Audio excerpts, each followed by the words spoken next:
I'll start by saying good morning or good afternoon, depending on what part of the world you're joining us from.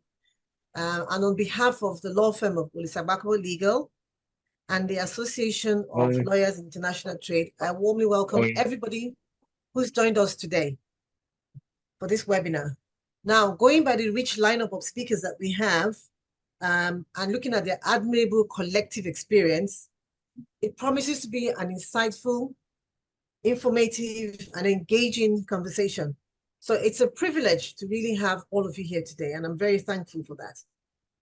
Our discussion will focus on the African market and the opportunities of investments under AfCFTA.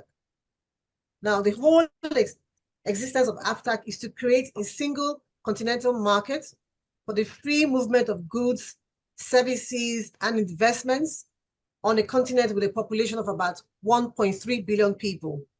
So the potential is limitless. Now, the opportunities also are enormous.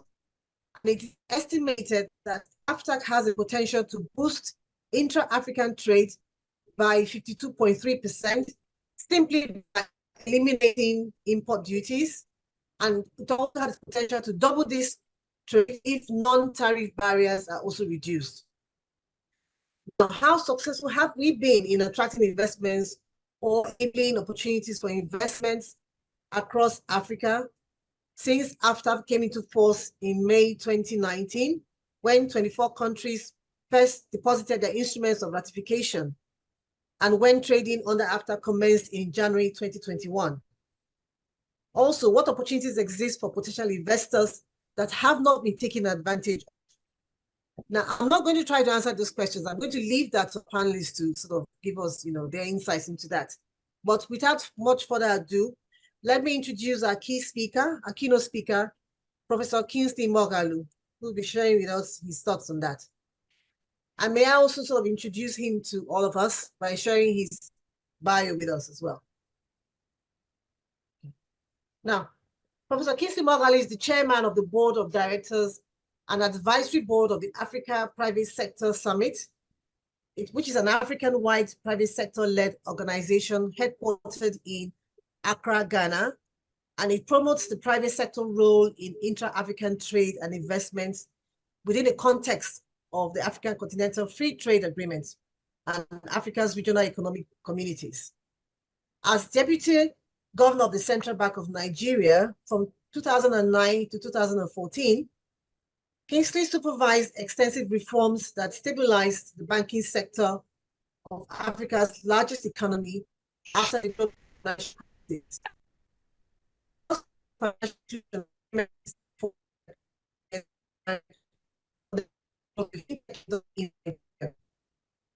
Member of the Monetary Policy Committee and the Board of Directors of the CBN, as well as chairman of the board of the Nigerian Export-Import Bank, Nexim Bank. Post-CBN, he was appointed Professor of Practice in International Business and Public Policy at the Fletcher School of Law and Diplomacy at Tufts University in Boston, USA, and he is a senior fellow at the Institute of Business in a global context at the Fletcher School. Kingsley previously worked in the United Nations system for 17 years in strategic planning, legal and external affairs assignments at duty stations in New York, Cambodia, Croatia, Rwanda, and Switzerland, rising to the highest rank of director. He is the author of the book, Emerging Africa, How the Global Economy Last Frontier Can Prosper and Matter.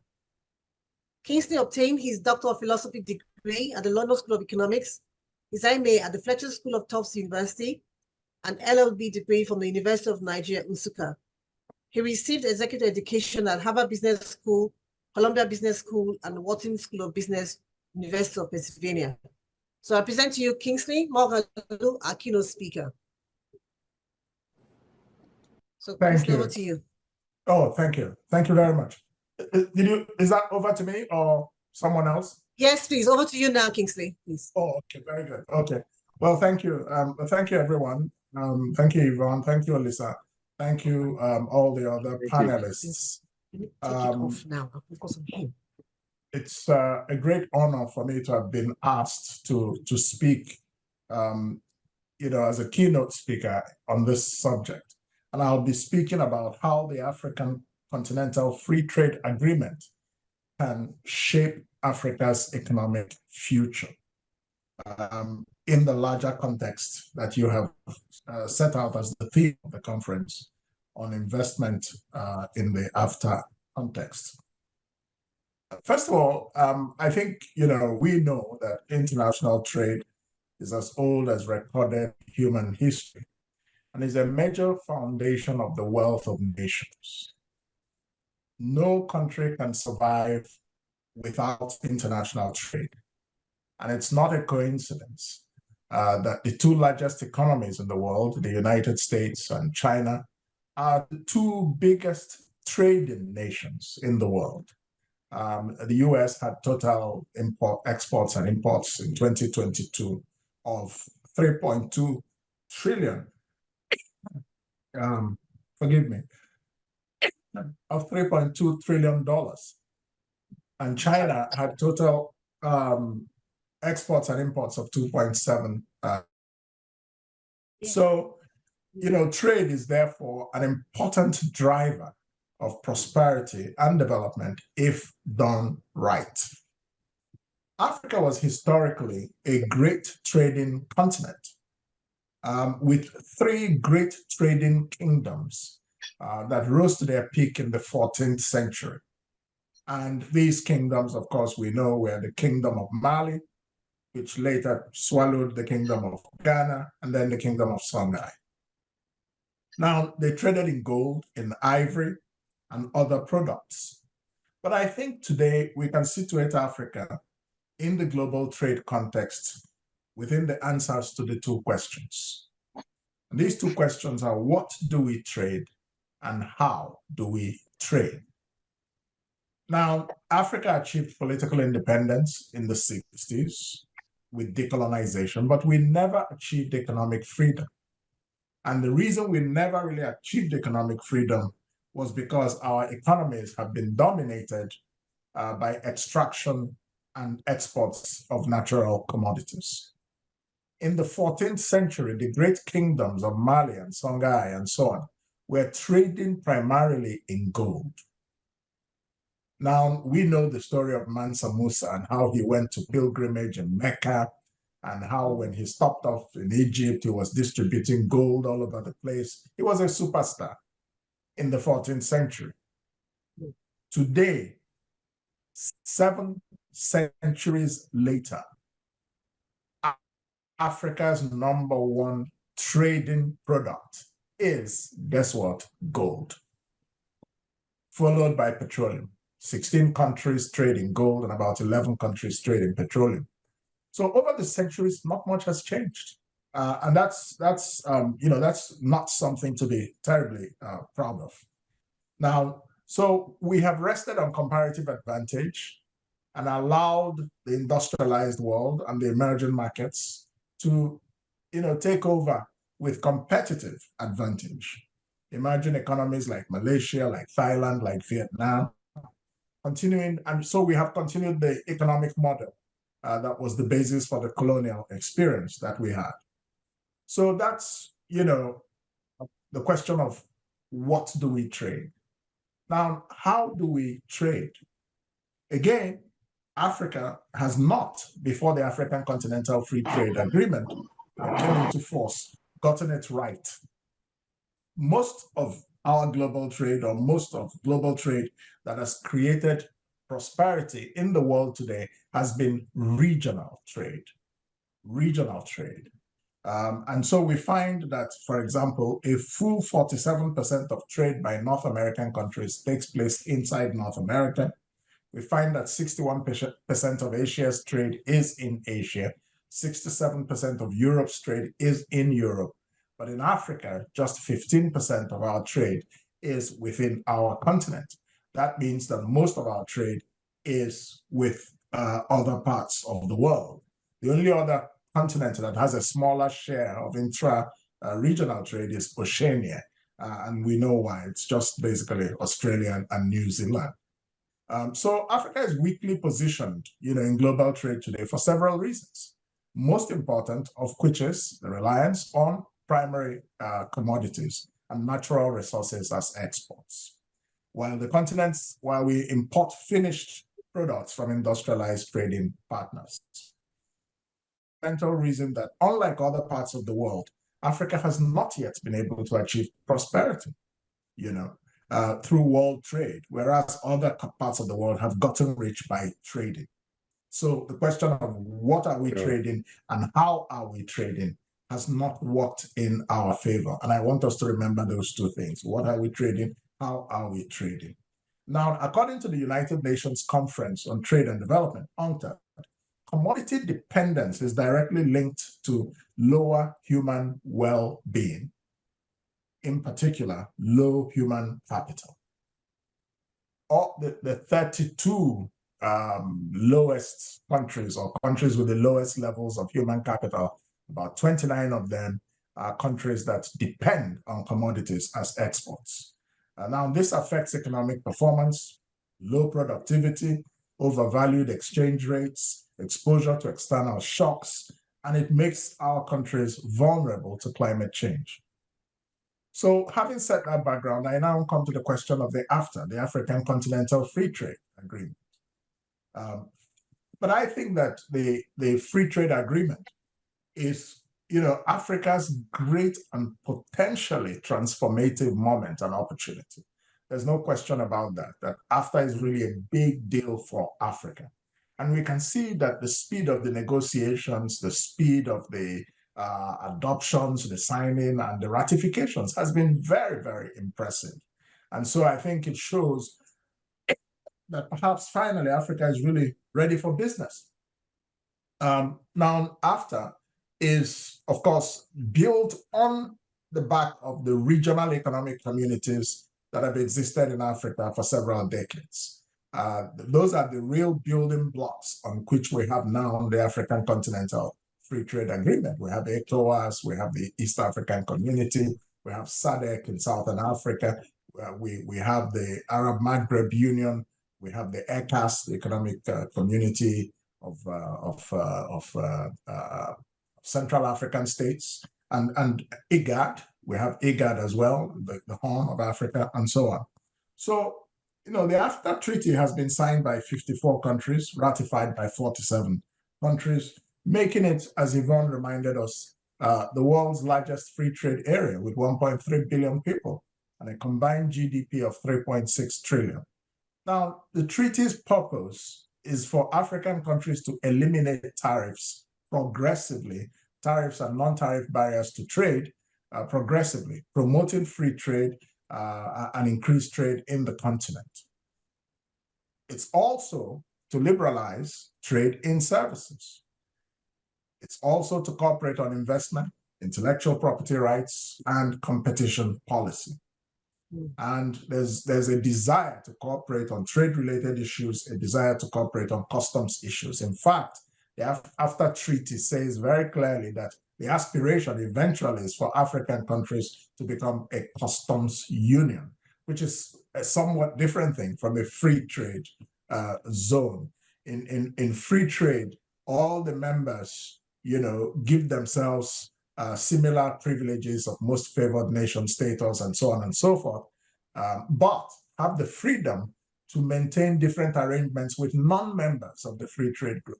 But with a customs union, all the members of the customs union have a similar stance to outside trading partners. So that's an important difference. We're not there yet, but that's one of the long-term goals of AfTA. So the treaty is not an all or nothing. They made it in such a way that it's in phases. And that's very practical and I think very sensible, sets out phases of implementation with trade in goods and services and a dispute settlement mechanism as phase one. Intellectual property rights, investment and competition policy as phase two, and digital trade, women and youth in trade as phase three. So who will benefit from the African Continental Free Trade Agreement? Who really does it give the most benefits? I would argue that the private sector, that is corporates and SMEs, stands to gain the most from the effective implementation of the AfTA Treaty. It will make increased and diversified profits from export trade because AfTA will open up new markets. So the private sector is going to be a great beneficiary of AfTA. There's a clear wealth creation opportunity for Africa's private sector if the treaty works out the way we hope it will work. The second group, in my view, that will benefit greatly will be governments, national economies. They will benefit from a repositioning in global trade. They will benefit from increased regional trade that increases their GDP and potentially should take millions of people out of poverty. The World Bank's estimates I read are that Africa's continental GDP could improve by 571 billion by 2035 as a result of AfTA, and take 50 million people out of poverty and increase intra-African trade by 80% by 2035. The third group that Africa, the free trade agreement will help is that or the third way it will benefit Africans is that it will hopefully reverse the phenomenon of jobless growth. Africa is a country where they always tell you we're growing by so and so percent, but we have a lot of unemployment and a lot of poverty. And the reason this is so is that the treaty will focus on creating markets for made in Africa products through regional value chains. Regional value chains are really, really the anchor for me if AfTA is to have a transformative impact, because global value chains are the basis of international trade today. 70% of most global trade is trade in global value chains. And these are complex products that are manufactured from different inputs from different places in the world. There was an economist I read somewhere, I think his name was David Doll, and he was saying that globalization is like a fast bulletproof train. But you have to have a platform for it to stop at your station. That platform, it's global value chains. If you don't have global value chains, you're not part of that train of globalization. Many times, for example, we can walk into a shop, and see a very beautiful Toyota car, and we're saying, we're looking at a Japanese car. But, well, are you really looking at a Japanese car? There are about 15,000 components in that car, and a third of it or half of it may have come from other countries. That's the way the world works now, and global trade works now with global value chains, and that's what confers competitive advantage rather than just simplistic comparative advantage on which Africa has traded, because we have raw materials and we have natural resources. So, for example, those who will criticize Innocent and say, oh, they just assemble cars in Nnewi. I happen to come from Nnewi, by the way, so forgive me if I'm a bit partial. But that's not, they're operating with the principle of global value chains. That's what they're doing. So all the components of Innocent vehicles do not have to be manufactured in Nigeria. The important thing is that those cars are they're manufactured in Nigeria, and they're creating jobs, and they're being exported. So they have it right. And the people who are criticizing them actually do not understand how modern global trade works today. So regional value chains will be our way out.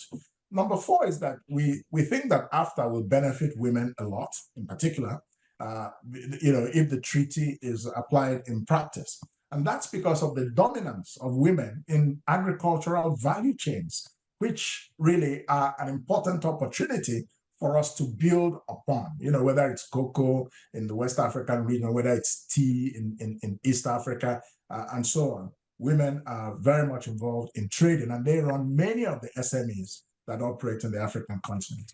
Now, there's already been quite significant progress with AfTA, has already been recorded. A lot of that progress is due to Afrexim Bank, the African Export-Import Bank, and that's Africa's trade bank. They have played a very critical role in breathing life into AfTA. how have they done this? The first thing they have done, remember that we were saying that the major goal is to reduce tariffs progressively over time.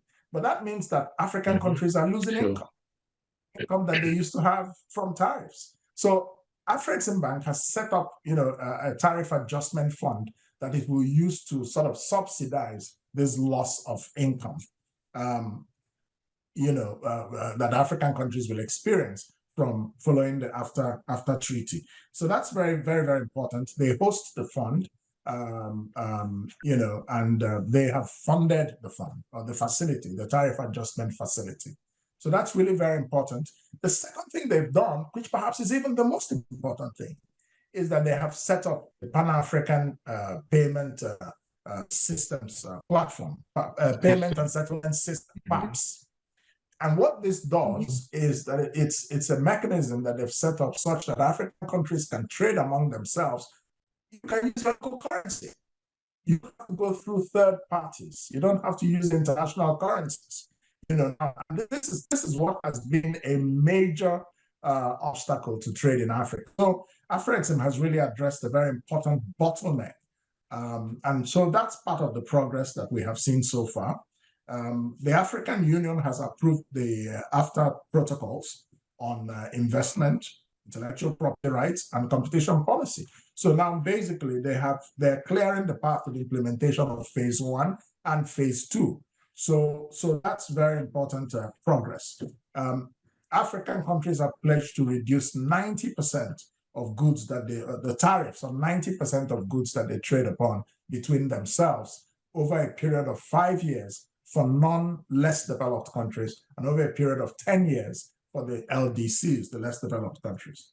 Now let me speak a little bit to the issue of investment and trade under the African Continental Free Trade Agreement. The first thing I will say is that the private sector must be in the driving seat of the African Continental Free Trade Agreement. The last thing we want is for AfCFTA to simply end up as another diplomatic treaty negotiated by diplomats and African heads of states, and is a theoretical framework, but in practice is actually not working. The only way it can work is if the private sector is driving it, because it is private businesses that create wealth for Africa's citizens and everywhere in the world.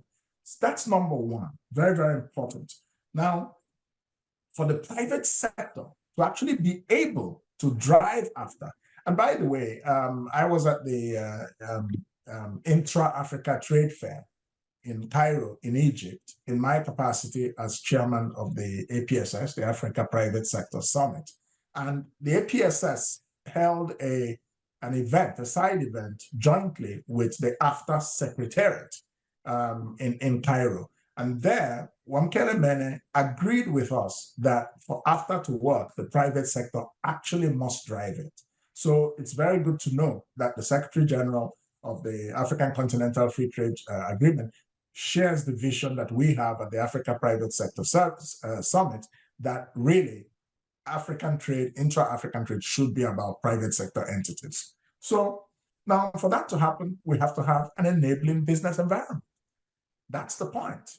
Because in AfCFTA, we talk about tearing down tariff barriers, we talk about tearing down non-tariff barriers. So you can't address the non-tariff barriers if you're not addressing this whole question of creating an enabling business environment. And that's where the Africa Private Sector Summit is focusing and doing a lot of work. That we put what we call the Private Sector Bill of Rights for all African countries to agree, adopt, sign at the next Assembly of Heads of States and Government of the African Union in February 2025. So over the next year, the APSS is going to be, leading a campaign across the continent. We're going to be meeting with a number of African leaders. We will have some events, including one in Botswana coming up in a few months, hosted by the Botswanan president. So we're going to be getting African leaders to see that, this thing cannot work without the private sector. So we have to do a lot of reforms, not just rhetoric, about how business is done in our countries. And across African countries. And what are these rights? Basic rights, the right to security. In many countries, including ours in Nigeria, we're security challenged. In the Sahel, we're security challenged. You cannot create prosperity if you're not stable and secure. So we're asking for the right to good governance, because one of the things we have to know about AfCFTA is that it's not just about African trade. The treaty cannot create prosperity if you don't have a joined up approach to economic management in African countries. And that means, first and foremost, competent good governance. We're asking for the right to, legal systems that are reliable, transparent, and, fair. We're asking for infrastructure for African businesses to be able to operate. We're asking for African businesses to have a right to be consulted by governments and public sector in making regulations and in making policy. We're asking for the right to education systems that can train our young people to have the skills that businesses need in Africa in order to be able to operate these regional value chains and become a driver of the fourth industrial revolution. If you go to China today, they're bringing out 5 million people every year educated on the basis of STEM, science, technology, engineering, mathematics. And that is what is driving the wealth of nations today, because if you don't have skilled labor, if you don't have skilled manpower, you're not going to be able to attract the kind of investment that is transformational. And so that's why, for example, when I go to a place like Egypt and I see Boeing, you go to South Africa, it's because the skills have been created to be able to perform those tasks. I recently heard the minister of aviation saying that he had an ambition for Nigeria to start building aircraft. And I'm like, well, that's wonderful.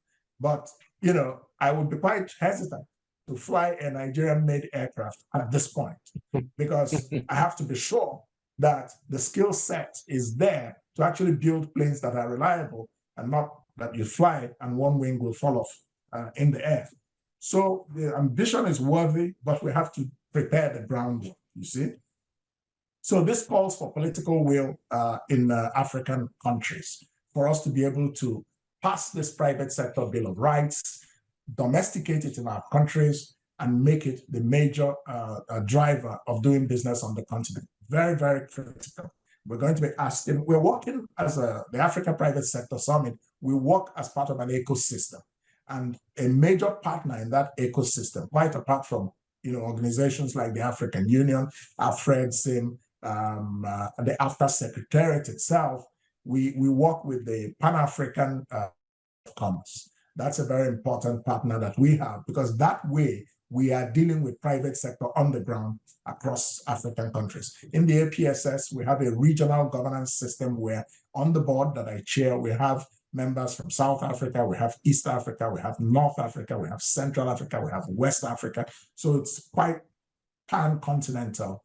And we are working with the regional chambers of commerce. That way we're actually in touch with the private sector, whose voice the Africa Private Sector Summit is at this time.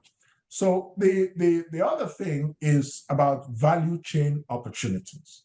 Now, I spoke a little bit about that.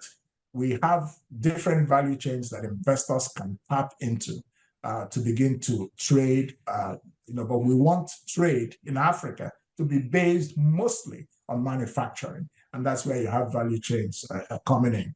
We have opportunities in automotives, and I've just given an example from Nigeria. We have opportunities in leather and leather products. In northern Nigeria, for example, it's a haven of leather. If we were to be thinking in the way we should be thinking about regional value chains. And so you can, from northern Nigeria, you can export leather, hides and skin, treated hides and skin, not raw hides and skin. Add value to it. You can export it to Brazil or to Spain. They can make shoes, elegant shoes that wealthy people can afford. Or if they want to trade internally, Nigeria is big enough as a market. They can move it down to Aba, and the Aba-made shoemakers will make use of it and make very good shoes in Aba, and then export as well. Local market and then export. So this is how the value chains work. We have cocoa that is used to make chocolate. South Africa is quite involved in the manufacture of chocolate from cocoa as well. Textiles and apparels, pharma, lithium-ion batteries, big thing in Africa now. We have mobile financial services. Again, we're not just talking about trade, we're also talking about services. And of course, mobile financial services are huge. The fintech industry, which, in my time as deputy governor of the central bank, I was privileged to drive some of the policies that set the stage for, the explosion of fintech in Nigeria, including the introduction of the BVN, and we've got about 40 million bank accounts to have that as a unique identifier. And that was actually how, and then we digitalized, the real-time gross settlement system, so you could do your banking on your phone and all those kinds of things. And so we're very proud of some of the things we did at the central bank in that time. Now, according to an assessment of intra-African trade by UNCTAD as of 2016, let me just give you a picture of how much intra-African trading is going on in the regional economic communities. We find that SADC has the highest level of intra-African trade within the SADC. Their trade came to about $35 billion. Then we saw that, CENSAD, was second with about $18 billion. We saw that ECOWAS was third with $11 billion. COMESA, fourth at $10.7 billion.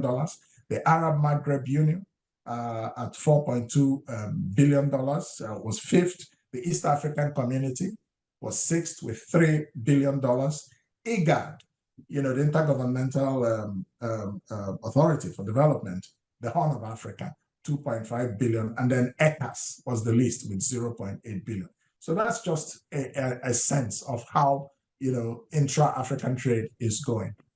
Now, let me make some recommendations before I conclude. Now, I feel, first of all, that opportunities in phase one should be heavily exploited, and that's the liberalization of trade in goods and services and dispute settlement as well. I feel that we should focus a lot on those opportunities because studies have shown that liberalization of trade in goods and services will boost Africa's GDP by 1%. But if you reduce non-tariff barriers, it will boost continental trade by 3%. And here's the clincher. If we focus in particular on enhancing trade facilitation, that is the efficiency of ports, customs, because you can't say you're doing trade in Africa, you import goods or you import value chain components and they stay in the port for 1 month before you can actually bring them out and move them to your shop or your manufacturing site. This is the reality of many parts of Africa today. You can't say that you're involved in a free trade on the continent when you cross the semi border and some corrupt customs official takes 50% of your profits at border posts. You have to settle them before you cross. That's not free trade. So the political will that is going to have to bear for the business environment in Africa to be truly reformed, to make trade easy across our countries is huge, and we should not underestimate it. It's not something for rhetoric and all that. Serious, specific reforms have to take place. And enhancing trade facilitation will increase African trade by 7%. This is the most important reform from the research that I've done and from what I have seen. That will really give African countries a boost. Because what's the whole point of regional trade? It's the reason why regional trade creates wealth is because countries trade best and most productively when they trade with countries that are at similar levels of development. And we are at a pretty low level. That's fine, but we can trade our way up. So if we keep trading with outside partners we're not competitive because all we're selling is oil, raw materials, natural resources, and they are selling us finished products. So we're at a disadvantage in traditional global trade. And so it's better we begin to trade more among ourselves and, sort of switch to regional trade. Now, the second recommendation that I would have is that trade and industrial policy in African countries should now be AfCFTA specific. That is, it should be made with the treaty in view. But in many African countries today, their trade and industrial policy is operating as if they are on one lane and the AfCFTA treaty is on another lane. It's just something we go and discuss and negotiate. There has to be a joining up because that's the only way it's going to work. So we have to focus on the reforms that will reduce non-tariff barriers, especially the African Private Sector Summit's Private Sector Bill of Rights. Those reforms, those 24 specific reforms that we're asking for are really very, very important. We have to focus on regional value chains, and we have to simplify rules of origin in the treaty to facilitate investment. Under the treaty, for trades to qualify under the rules of origin, it has to be clear that they were actually manufactured completely or almost completely in a member state of the AfCFTA treaty area. Now, third is that I believe that there should be a massive education of private sector entities on the African Continental Free Trade Agreement and the opportunities that it creates for them. Many businessmen are not familiar with AfCFTA. I'm talking about corporate gurus. I'm not just talking about the SMEs now and all of that. So we have a lot of work to do to educate the private sector on the opportunities that this creates for them.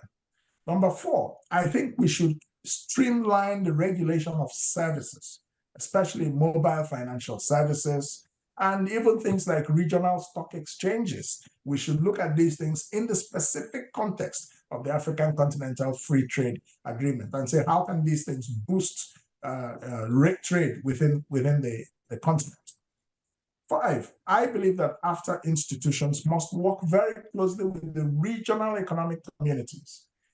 I'm not very sure if enough of this is happening. Remember, the only way you can actually make free trade work in Africa is by building on the back of the regional economic communities, the RECs that already exist, whether it's ECOWAS, whether it's SADC, and all of that. So it's very important that AfCFTA work with these institutions because they are the building blocks that the African heads of states and the African Union say very specifically in the AfCFTA treaty. These are the building blocks of AfCFTA if free trade is to expand in practice and create prosperity. Number 6, I want to say very clearly that at this stage, I don't see any realistic prospect of an African monetary union or of creating an African currency. A lot of people spend time on these kinds of things because we want to copy the European Union. We must not have a monetary union in order to have a free trade area. In Asia, they have these kinds of free trade areas. They don't use the same currency, And I think that with what Afreximbank has done, we should focus our strategic energy on priorities like trade facilitation reform. If we can be burning our energy talking about, because having a monetary union requires a number of things. There's a lot of convergence criteria that has to do with the management of the internal economies of member states, about budgets, about inflation targets. Even in West Africa, we haven't been able to do it. We've been talking about the ECO for a long time.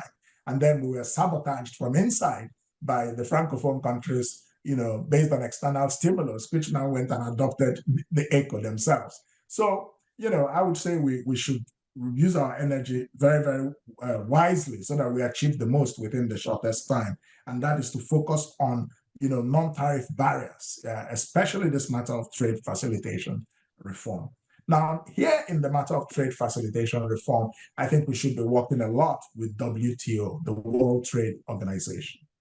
Now, the reality of the matter is that because most of Africa's trade, 80%, is still global, that the regime that covers that is the World Trade Organization.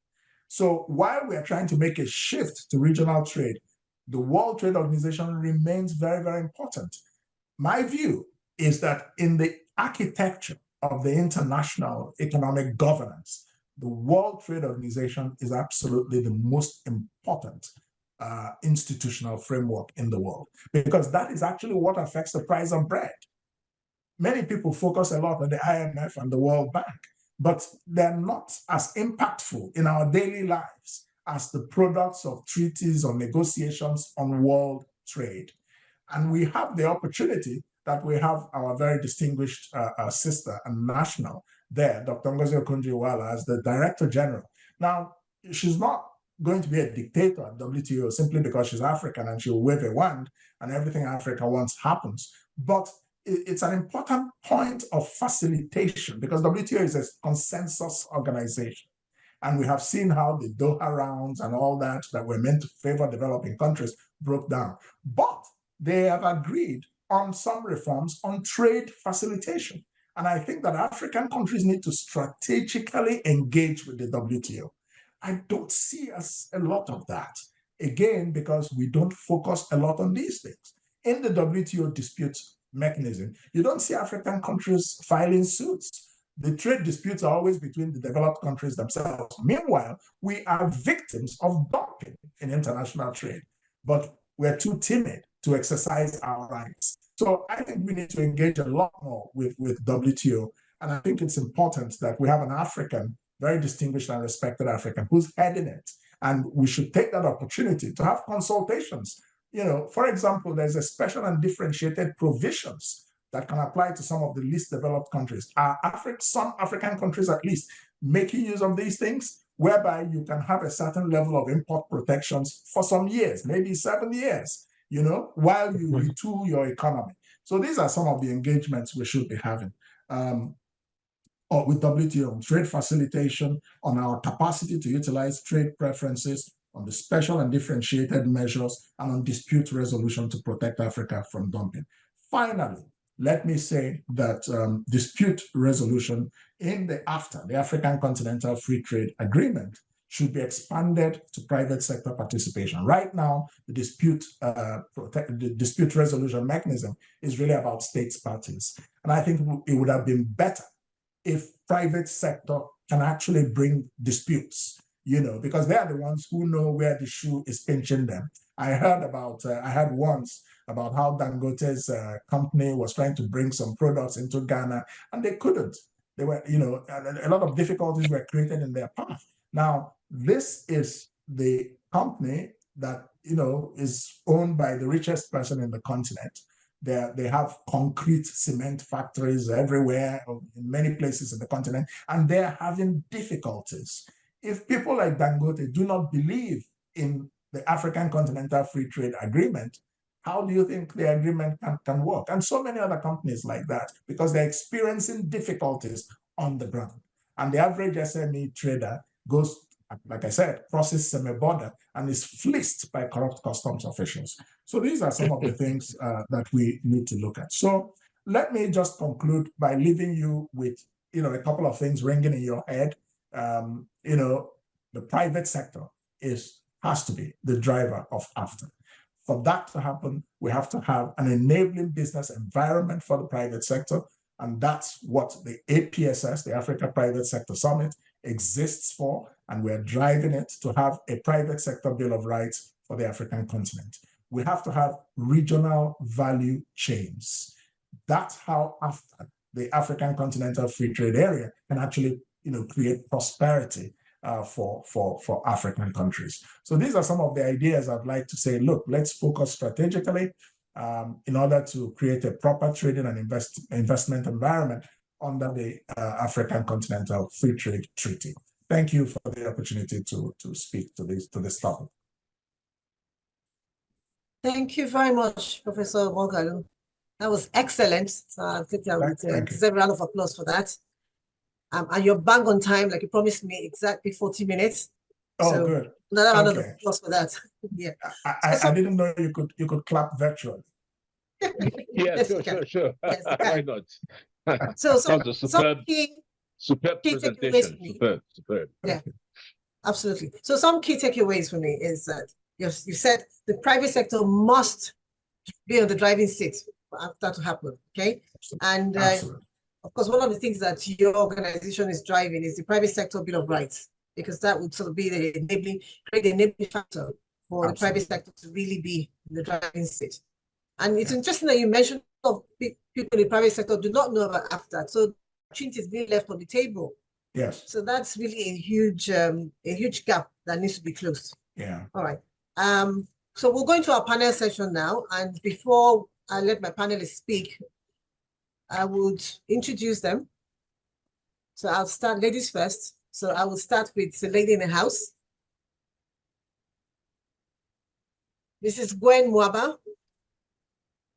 Ms. Mwaba is the Director General and Global Head of Trade and Finance at AfCFTA Bank. Let me take this slide. In her current role, she heads the trade finance business for AfCFTA, and you talked about, and Dr. AfCFTA and the key role that is playing within AfCFTA. So that's excellent. So it's good to have her here with us. So in her current role, she heads the trade finance business for AfCFTA Bank across Africa and executes transactions in all AfCFTA Bank member states across Africa. Her expertise cuts across receivables, financing, pre-export and prepayment financing, structured trade and commodity financing, and lending to financial institutions. Gwen's banking experience covers sectors ranging from oil and gas, telecoms, hospitality, mining, agribusiness, and before joining AfCFTA, she worked at Standard Bank PLC in London. So welcome, Gwen. So our next speaker is Mr. Segun Awolowo. He's a distinguished global trade expert and currently serves as the Secretary of the National Action Committee on the AfCFTA in Nigeria. So he has an illustrious career spanning over 2 decades in both the public and private sector. And he has amassed a wealth of experience and knowledge that renders him invaluable in the realm of international trade. He's a true innovator and groundbreaker. He's credited with conceiving the Zero Oil Plan Initiative, an economic blueprint integrated into the federal government of Nigeria's economic recovery and growth plan. This initiative aims to diversify Nigeria's economy away from dependence on oil. And during his tenure as EDCO of the Nigeria Export Promotion Council, he implemented revolutionary initiatives to boost Nigeria's non-oil export ecosystem, notably through the Legacy Export Expansion Facility Program. Mr. Awolowo's impact extends to the international stage, where he serves as the country head of Nigeria's delegation to the United Nations Center for Trade Facilitation and Electronic Business. In this role, he provided key mechanisms to ensure effective public-private partnerships and monitored the program by member states. He also contributed significantly as a member of the International Trade Center's Advisory Board, leading Nigeria's presentation at International Trade Facilitation Symposia. He's a trailblazer in regional trade promotion, and he's the pioneer president of the ECOWAS Trade Promotion Organization Network. He's also the visionary founder of Awolowo Strategies, a dynamic platform offering a comprehensive suite of services, including trade negotiation, trade facilitation, trade skills development, incubation, and innovation and deal broking. You're welcome, Mr. Segun Awolowo. So our next panelist is Professor Jonathan Aremu. He's a professor of international economic relations and was a former acting vice chancellor of the Covenant University in Nigeria between 2004 and 2005. He's a consultant at ECOWAS on common investment market, and he also has started a successful career at the Central Bank of Nigeria, where he rose from assistant economist in 1980 to become the acting assistant director of research before voluntarily retiring in December 1992 and established MarketLink Consults Limited in 1998. At national level, Professor Aremu was among the experts appointed by the federal government of Nigeria in 2012 to develop a trade policy for implementation in Nigeria. In October 2018, he was a member of the technical working group on the Nigerian Impact and Readiness Assessment of the African Continental Free Trade Area and he's currently a member of the National Action Committee on NAFTAC. So he was appointed as a national consultant of the United Nations Economic Commission for Africa that developed the AfCFTA national strategy for Nigeria. In the ECOWAS region, Professor Aremu was appointed by the European Union as the monitoring expert for the preparation of an ECOWAS investment guarantee reassurance mechanism and the financial experts that drafted ECOWAS Common Investment Code and Policy by the European Union. He's a lead consultant on the common investment market to coordinate the establishment of ECOWAS payments and settlement system, the West Africa Capital Market Integration, and the ECOWAS Common Investment Code and Policy, among others, still present.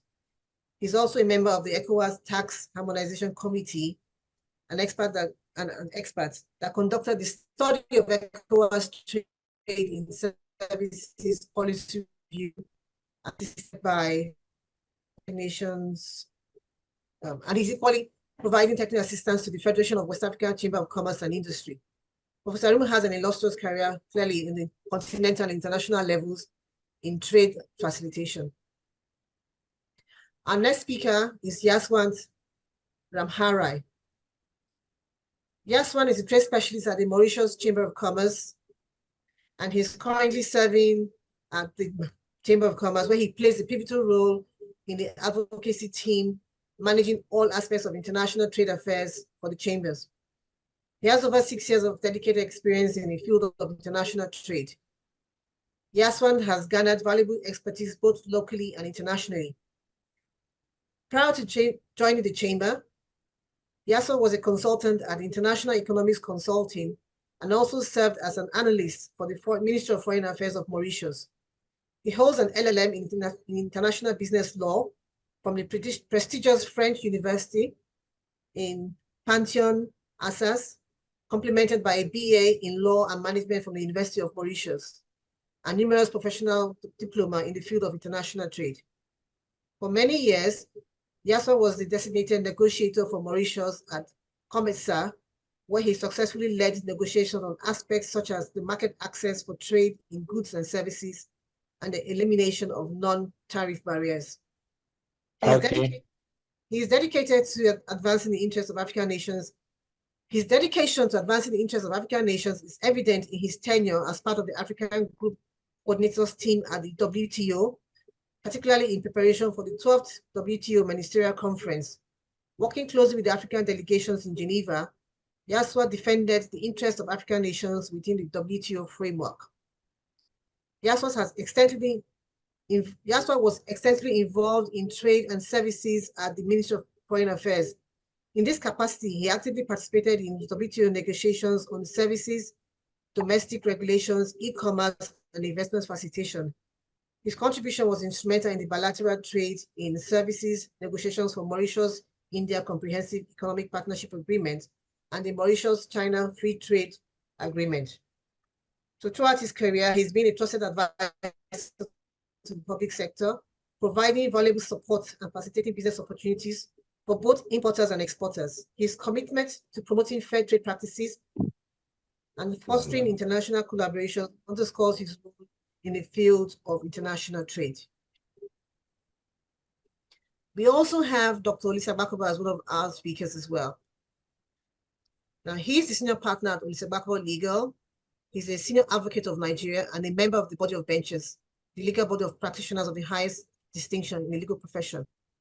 He's one of our leading experts in arbitration and has presided over several complex arbitrations. He has showcased his brilliance as a counsel and arbitrator in countless major national and cross-border disputes relating to aviation, vessel charter, maritime collision, oil wells and rigs, telecommunications, housing development, and construction. He has championed legal reforms in Nigeria, including the establishment of industry-specific arbitrations. And in recognition of this contribution to the growth of arbitration in Nigeria, Dr. Agbakoba was appointed as the chair of the National Arbitration Policy Committee set by the Attorney General of the Federation of Nigeria to advise the government on strategic policies to enhance Nigeria's arbitration landscape. He was the president of the Nigerian Bar Association between 2006 and 2008. He's at present working with the Nigerian Economic Summit Group for the creation of a Center for Sport Ambition in Nigeria. He's an alumnus of University of Nigeria, Nsukka, and the London School of Economics and Political Science. And as we all know, he's a senior advocate of Nigeria. Now, last but not least, is Ms. Gift, also from the department of, from the Ghana Export Promotion Authority. Sadly, we don't have a lot of her profile here because she joined us pretty late in the session. So, but she will be speaking with us at some point. So welcome to all my speakers. Okay. Thank you. So now, I will start off with Gwen. One of the things that Dr. Kingsley mentioned was the fact that he did say that we cannot create prosperity without good governance. And he also said the private sector needs to be on the driving seat for this. And we clearly know that for the private sector to thrive, one of the key things they need is funding. Funding is critical to one of the things that the private sector would be requiring to drive the business. So I wanted to find out from you, as Director of Global Head of Trade Finance at AfCFTA, what you guys are doing in terms of the financial opportunities that are available, financing opportunities that are available, and the investment mechanisms that you have in place for potential investors under the AfCFTA. Thank you very much for having AfCFTA in this really important conversation. And thank you also to the opening keynote speaker for the acknowledgement of the work that AfCFTA is doing. AfCFTA is very much positioned as the trade financing bank for the African continent. And intra-African trade is a very key part of what we do. Intra-African trade is the arrowhead of our entire bank strategy. So to your question, the bank plays a really key role in supporting trade and investment under the AfCFTA. So in order to do this, AfCFTA offers a number of financing opportunities to potential investors who are looking to leverage the benefits of the AfCFTA. I'll run through a few examples, even though the catalog of our interventions is really quite large, but I'll just give a very high-level overview to give the audience an idea of where our interventions focus. So the first intervention, as our name implies, is in the area of trade finance. AfCFTA provides trade finance solutions in many forms to support intra-African trade. Now, this includes things like issuing letters of credit to facilitate the importation of goods. These can be capital goods or consumable commodities. We also offer programs to financial institutions who are issuing letters of credit on behalf of their importing customers, and we offer a confirmation facility for these banks. So we provide confirmation capacity. And this is really important, particularly in the context of the withdrawal of international banks from making credit lines available to African counterparties. We offer trade loans. We also offer trade facilitation services to those who want to play in the intra-African trade space. Now, these instruments that we issue on the trade financing side basically help investors and businesses to finance their trade activities as they expand their intra-African trade activities. Beyond that, we also offer project financing. And the project financing solutions that the bank offers primarily support the development of infrastructure. This can be industrial in nature, and also hard infrastructure such as rail, roads, airports, ports are all things that we finance across the African continent. And apart from large infrastructure projects, we'll also do smaller projects like in the energy space or other industrial initiatives. For example, we are financing a number of industrial parks across the African continent in order to boost light manufacturing on the African continent. Then we also have export development interventions where AfCFTA provides support to African exporters who are looking to expand their market reach within the AfCFTA. Now, the nature of this support can include financing export development activities, as well as other services that are primarily aimed at promoting African exports within the AfCFTA market, but also products from the AfCFTA market, which are being exported outside of the continent. We also offer investment financing, where we support investments in several key sectors across Africa. These include, just to give a few examples, manufacturing, agriculture, and services such as hospitality, also in the medical space, where we know Africa spends, I think it's close to $1 billion each year on medical tourism, where Africans are seeking medical treatment outside of the continent. We are supporting that sector to ensure that those dollars that are spent outside of the continent for medical interventions are kept on the continent by bringing the medical facilities onto the African continent.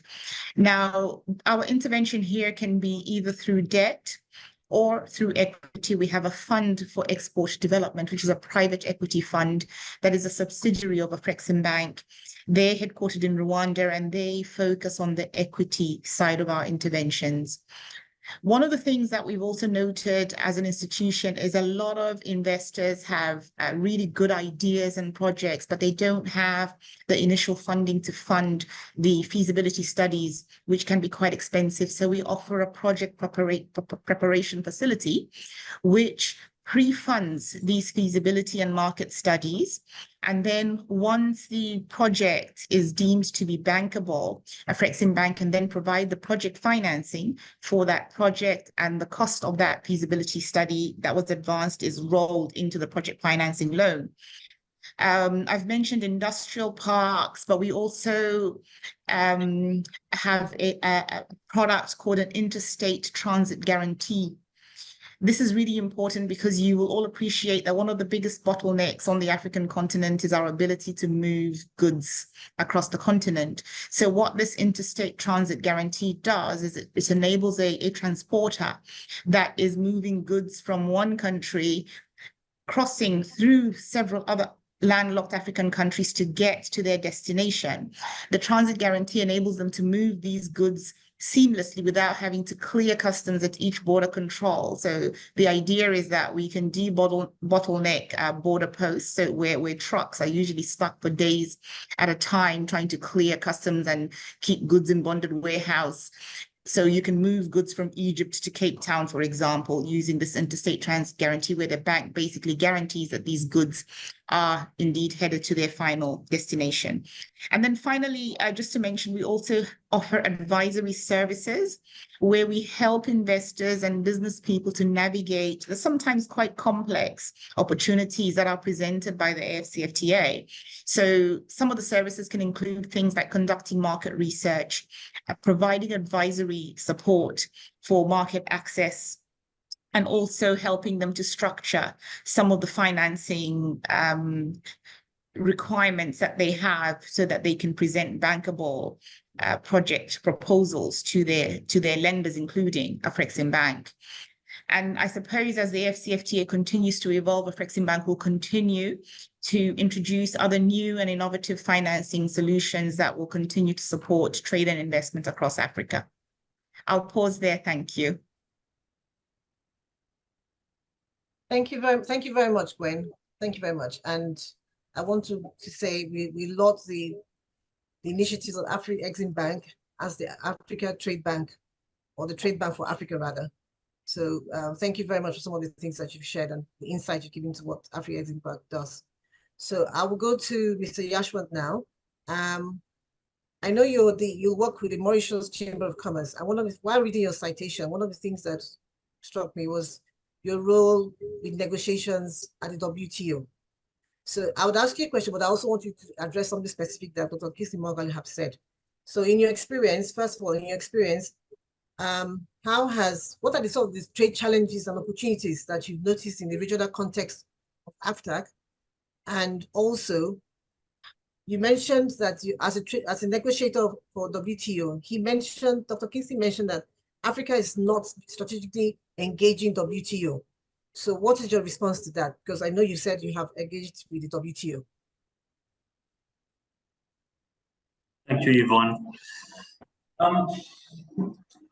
First of all, let me just, before going to your question, right, the opportunities and challenges that we are facing here in Africa, let me just give you some background information about the situation in Africa. We know that in Africa we have a very large population. It means that we have a huge market of approximately 1.3 billion people, and this population in Africa is actually very young compared to many other regions like Asia, where the birth rate is much lower than in Africa, and the dependence ratio is also relatively much higher. GDP growth in Africa is also higher than the global average, standing at around 3.6% in 2022. While there is need for more investment in this region, we know that there are several factors that are actually showing a lot of positive trends, right?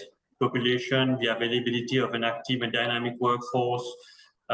We note that the adoption of technology is also growing significantly. Internet users have grown.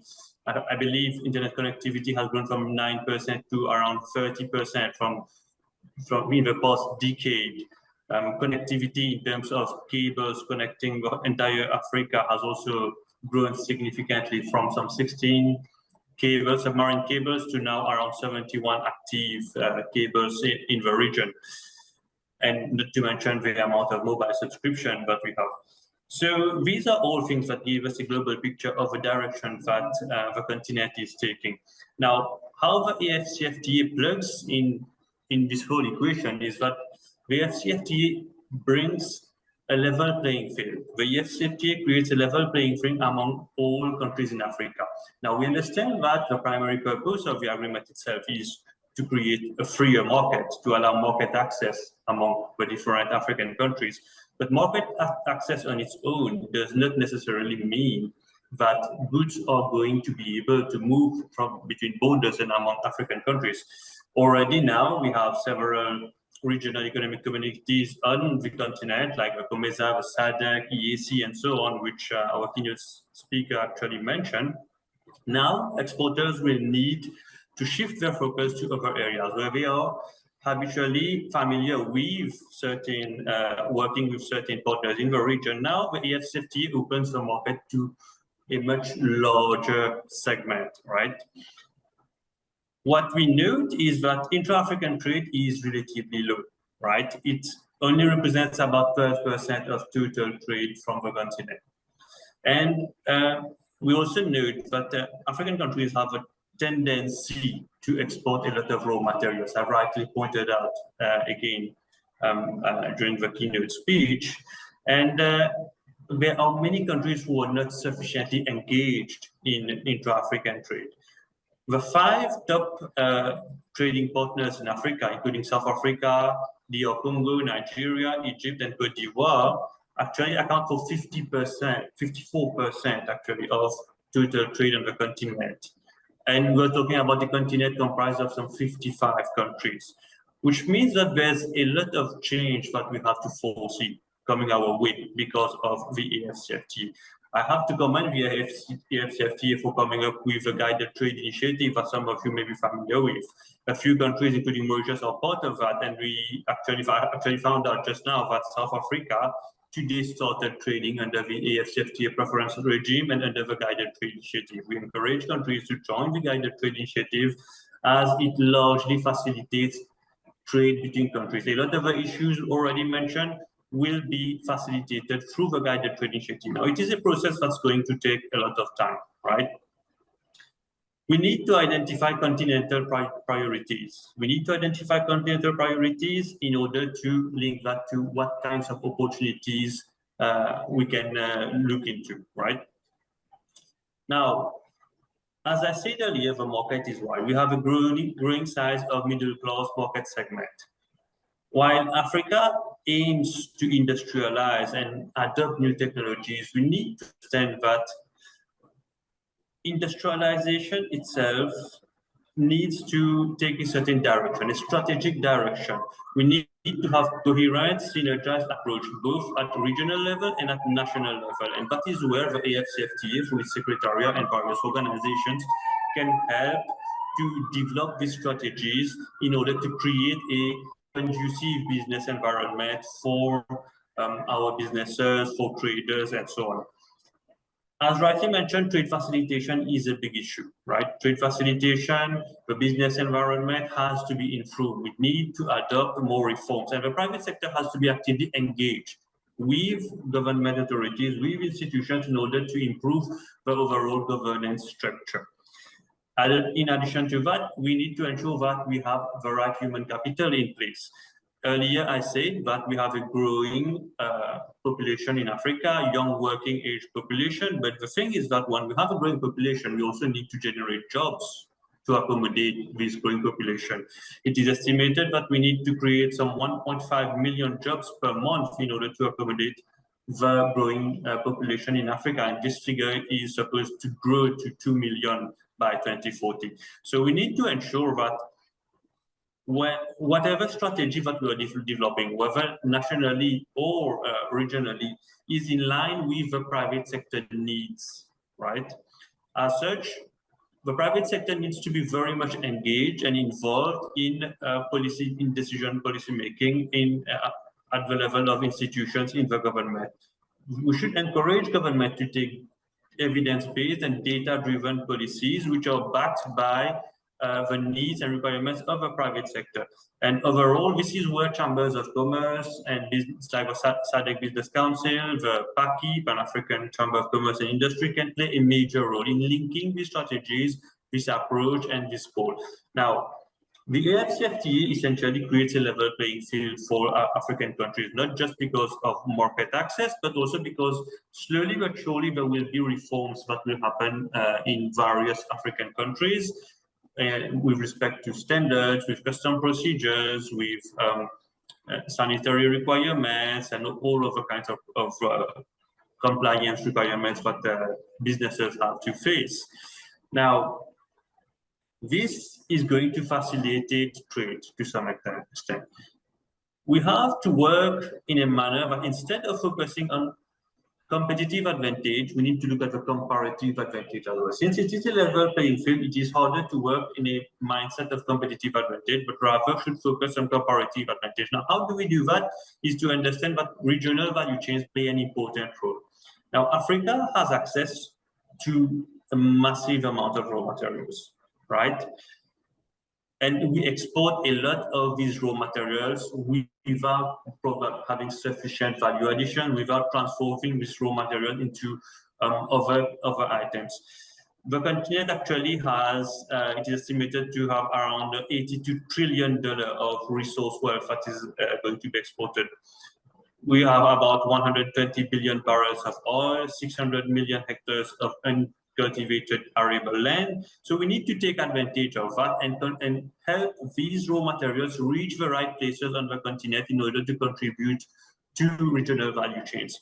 Now, speaking of opportunities, the opportunities for the private sector are in various areas, in so many areas actually. Trading goods in itself cannot work without trading services. So the opportunities are not there only for exporters, but also for service providers. There are so many services that complement that trading goods, services like logistics, like marketing, promotion, quality assurance, even professional services. The fact that we are having this discussion here is a type of service that we are providing that is helping the continent, supporting the implementation of the AfCFTA.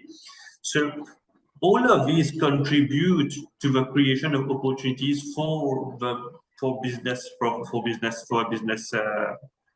service providers and exporters on the continent, right? So we need to have both reinvestment and investment from foreign countries. FDI will bring know-how, will bring technology, will bring so many things to the continent. So this regional strategy to have regional value chains need to be there. We need to focus on a public-private driven regional value addition strategy, right? And this can only be done if the public sector works in tandem with the private sector, and but a lot of the projects are actually implemented by the private sector. Another thing where there will be a lot of development is technology. As I said earlier, the adoption of technology in Africa is fairly high. While it's still lower, there is still a digital gap between Africa and other regions of the world. The rate at which technology is being adopted is very high. And businesses think that actually e-commerce is going to take over traditional forms of commerce at a very rapid pace. So we need to ensure that we have the right infrastructure, we have the right platforms. We can have like regional platforms for sale of goods, yes, of course, but we also need to have all the entire digital landscape, the entire digital infrastructure and softwares to back this development that's coming. Digital finance, for instance, I can think of the M-Pesa in the EAC, which has been a huge success, that goes beyond the issue of changing currencies and so on, and facilitates movement of money, movement of capital, and payments across the continent. So there are so many things that need to happen in order for businesses to be able to take advantage of the opportunities that exist. Other opportunities that I can think of are about innovation, right? So Africa is actually the only region that can fix the issues of Africa. We are the only ones who can do that, and it has to be driven by the youth. By the youth and women entrepreneurs, there's a lot of potential for innovation in the region. We have to promote this culture of innovation in a manner that younger generations and SMEs and so on are actually focused on finding solutions to the problems that we face. And they need to be educated and trained in order to be able to commercialize these innovations and because these innovations actually add value to their product. And we need to be able to commercialize these things. So there's a panoply of services and products that can be traded on the continent that businesses can look into. I can already think of an area where Mauritius has actually benefited from with respect to textile. Traditionally, we have a tendency of thinking that exports to more developed areas of the world, Western countries, is more remunerative than it is than trading intra-Africa. But that is not necessarily the case. That is traditionally the case for sure, but that's not necessarily the case. We need to understand that there are many opportunities here on the continent. South Africa is actually the largest trading partner for Mauritius in the last year. Right. And the whole textile industry, which was built around preferential access to the US, where most of the textile products exported by Mauritius was going to the US, most of it is now exported to South Africa, when there are other competitors like EU and the US and other areas as well that are still importing from Mauritius. But this shows that there's a lot of potential in the area. If you look at the automotive industry in South Africa, the South African government came up with policies that supported value addition in South Africa in the area of automotive development. And this has actually, automotive industry has actually grown significantly in South Africa. So we need to have the right policies that support the industry so that these opportunities are actually tapped into by our operators. We also need to bear in mind that there will be opportunities in sustainability. Whether we like it or not, the world is going in a sustainable direction. We have policies like the CBAM imposed by the EU, and the EU, of course, is a large importer from Africa, that are being imposed, and that's going to have a significant impact on African countries. So whenever we are developing, we are coming up with policies and solutions that to support the economy, we need to bear in mind that we have to go in a sustainable direction. Go in a sustainable direction because just hold it there. We'll come back to you. I just want to give the other speakers an opportunity to say something as well. So thank you very much. Some things that are echoing what you've said, and I heard Dr. Professor Mogali also says, we must be part of a global value chain. We need to ensure that we create jobs, and ensure that whatever we do is aligned with the private sector. And then also that we must ensure that we have the right policies in place that help trade facilitation. So this brings me to Professor Aremu. Professor Aremu, because most of your career has been as a consultant, apart from your time at CBN, but most lately, you've been a consultant to the federal government of Nigeria, consultant behind the Nigeria investment policy. So I want to find out from you, from what Yasmin has said, we need to create jobs. We need to ensure that the policies that we come up with are aligned to the needs of the private sector. So I'd like to know what you, as a consultant to the federal government, to the Nigerian investment policy, tell us some of the things that this policy does that helps to attract investments into Africa. You have to unmute yourself, please. Sir, we can't hear you. You have to unmute yourself. Yes, please. Yes, I've done Okay. that. All right, thank you. I have to thank the organizer of this program. It's coming at a very wonderful time. So I thank you very much for this. And I equally thank my friend, the keynote speaker, that is Professor Mugalu. When you are reading my profile, you mentioned that he was deputy governor in CBN. I just worked in CBN without rising to that level. And that is that. But he made a very wonderful contribution relevant for this discussion, particularly so that the level of trade among ourselves is relatively low. And he equally went ahead to say that, well, the level of investment itself is not encouraging. And that is the basis for the economic integration, the continental economic integration under African Continental Free Trade Area. And therefore, he compared other countries, other regions of the world that have quite substantial trade among themselves and said that substantial trade among themselves constitute the global trade at higher level. So based on all those wonderful submissions, at ECOWAS, what we are trying to do is to make sure that, number one, to be able to trade at all, you have to invest in productive activities. Therefore, ECOWAS recognize that you are talking of trade, you have to talk of investment. And therefore, I'm happy that the phase 2 of African Continental Free Trade Area put on board the investment protocol. I'm privileged to work in finalizing the Pan-African Investment Code along with Wamkele in Mauritius in 2015. And that formed the basis for the current investment protocol. But coming back home in ECOWAS and then again, stepping down to Nigeria, we are putting a lot of things with respect to investment. Number one, we discovered that we need to have a common investment status provided inside ECOWAS treaty. And therefore, we put in place. You see, what actually led to this was as a result of the negotiation we had to do under Economic Partnership Agreement with European Union. And some of us were put on board in the negotiation in 2004. And I said that it's not possible to negotiate investment because at the Cancun 5th Ministerial Conference of WTO, the entire ACP countries said that we are not going to allow investment to be tabled at WTO. Why are we tabling it under the partnership agreement with European Union? And secondly, we have not have a common space in terms of investment. And therefore, let us go back to our Treaty of ECOWAS, and then we discover that the Treaty of ECOWAS recognizes having in place a common position on investment. And that is why I have to come to ECOWAS to kickstart that process. And then we kickstart the process, and then we emerge with a common investment code. That code accounts for 75% of the African Continental Free Area Investment Protocol because we are part of the program. Now, not only did we do that in ECOWAS Commission, we went ahead and developed the investment policy, and then we now put in place ECOWAS Common Investment Market Program. ECOWAS Common Investment Market Program.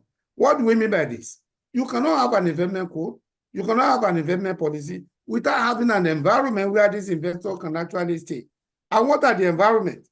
The code is number one, the policy is number two, capital market integration. So we have West African capital market integration, in which we are actually working with all the Security and Exchange Commission as well as with the stock exchanges in the region to be able to have a proposition under which capital can move from one country to another. Because we are talking of investment.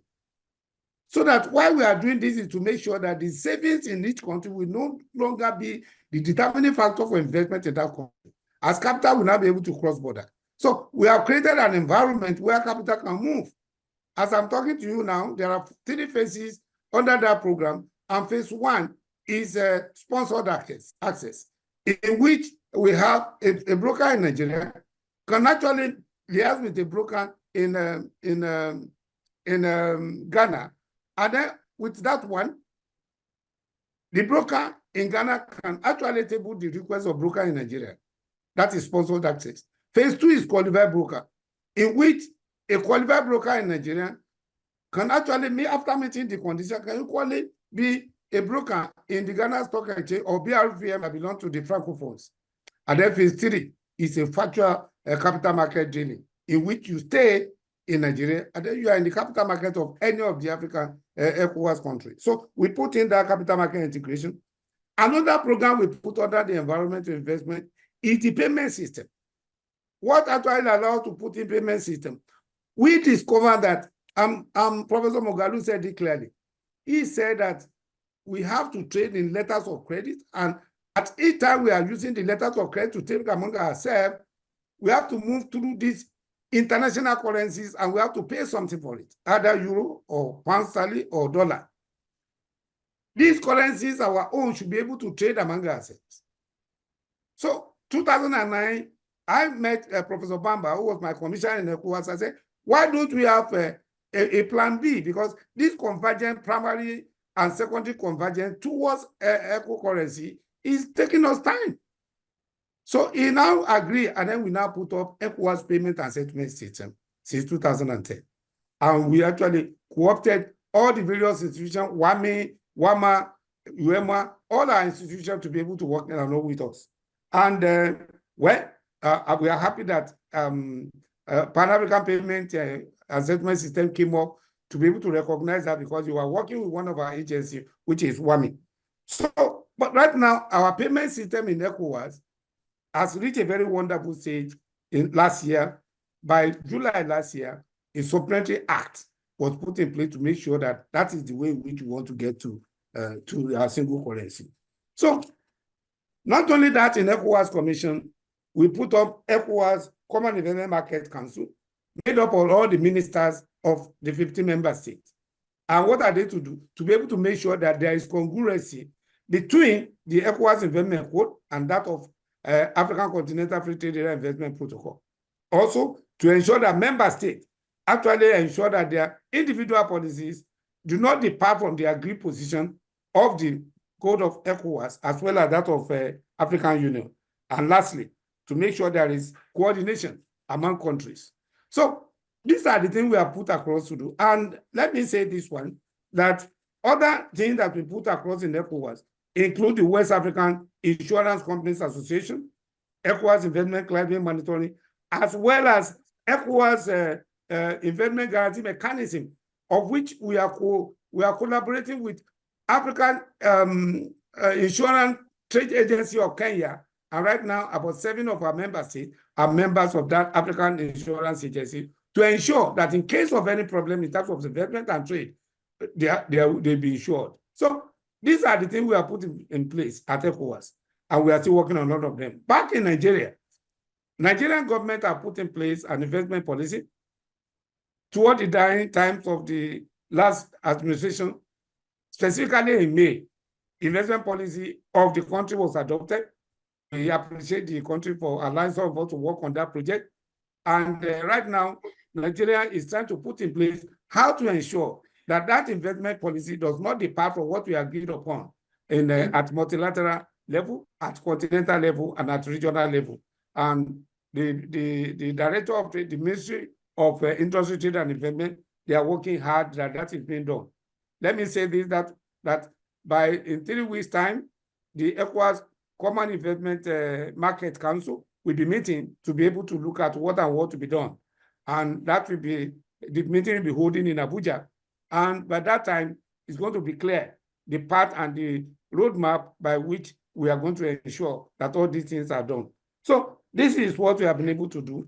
But let me say this one with respect to the ECOWAS payment and settlement system. You see, the Professor Moghalu mentioned the African Continental the payment and settlement system under AfCFTA. Excellent presentation.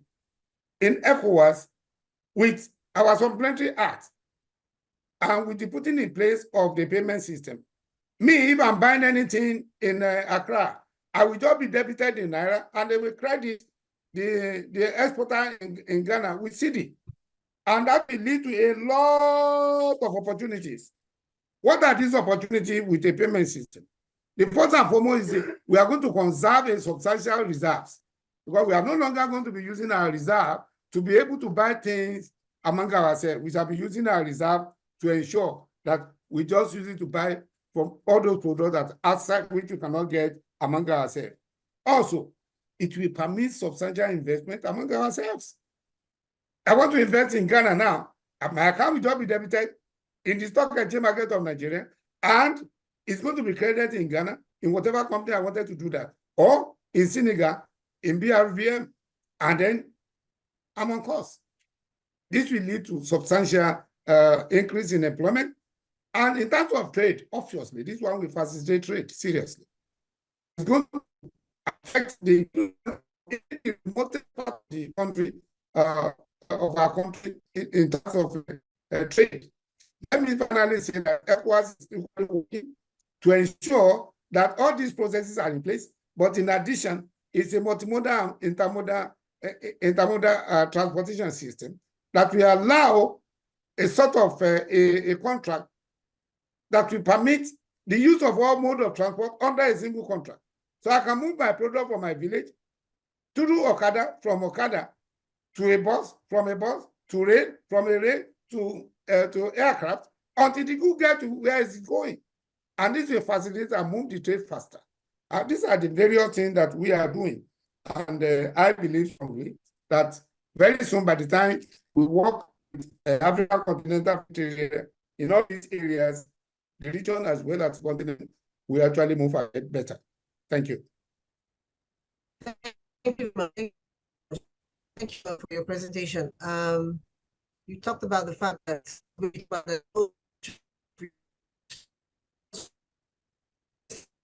is doing to integrate the countries under AfCFTA. Now, I want to bring it home to Nigeria, and my question is going to go to Mr. Segun Awolowo. Are you there, sir? Okay, right. So, Professor, on the regional stage, but we want to come down to Nigeria and talk about what Nigeria is doing, because you are the Executive Secretary of the National Action Committee for AfCFTA in Nigeria. So we want you to share some light on the policy framework and its collaborative efforts aimed at maximizing the benefits of this AfCFTA agreement for businesses in Nigeria. So what are we doing to implement AfCFTA in Nigeria? How are we helping businesses to see the opportunities that AfCFTA presents?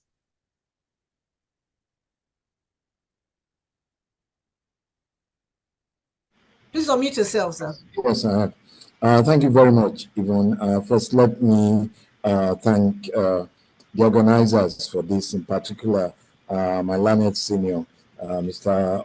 Olisa Agbakoba. It's nice to see you again. Thank you very much. I remember when we together we started the PAN movement, and I must tell you, Dr.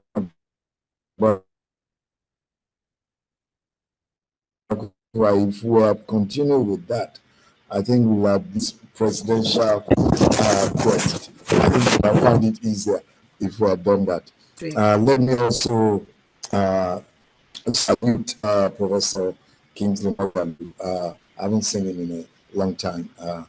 Thank you for that excellent presentation. And I'll be taking my cue from that.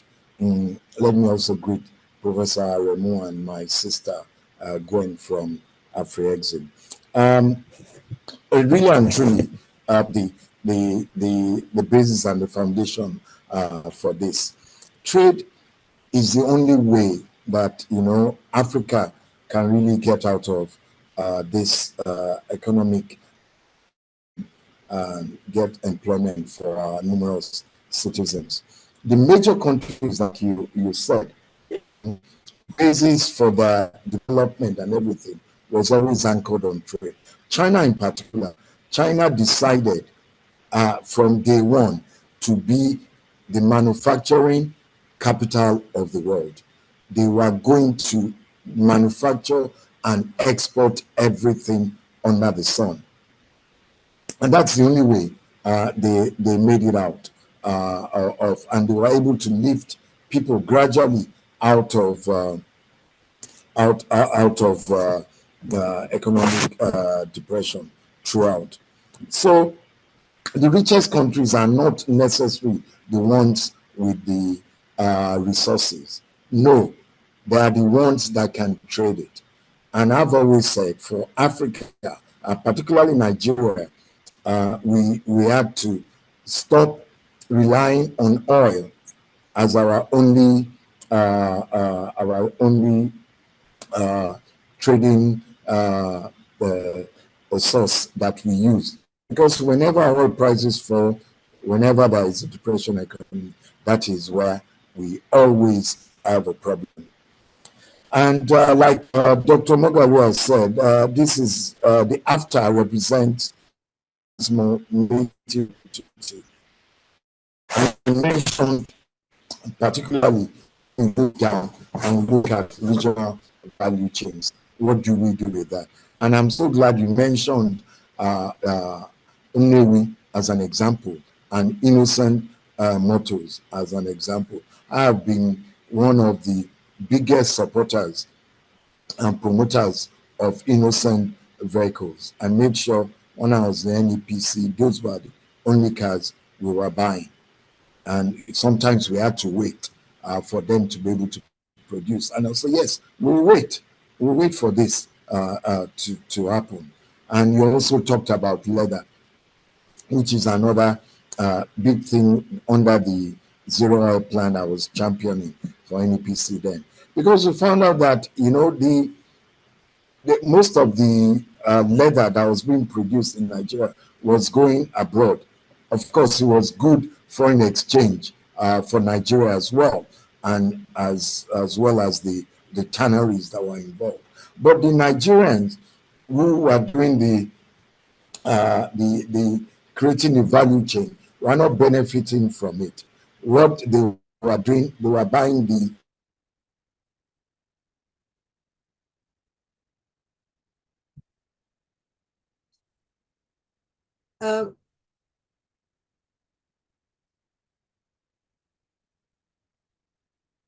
Looks like we've lost him.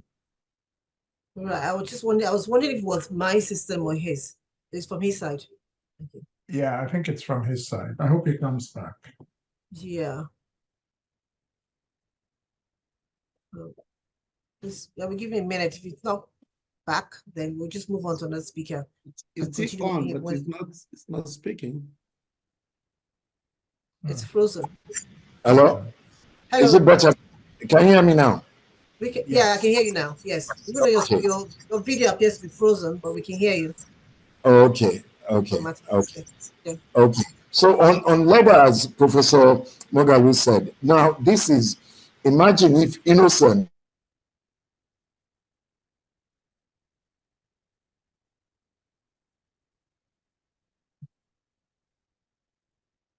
You want your video off, bandwidth, or just keep the video off and so we can just hear you speak.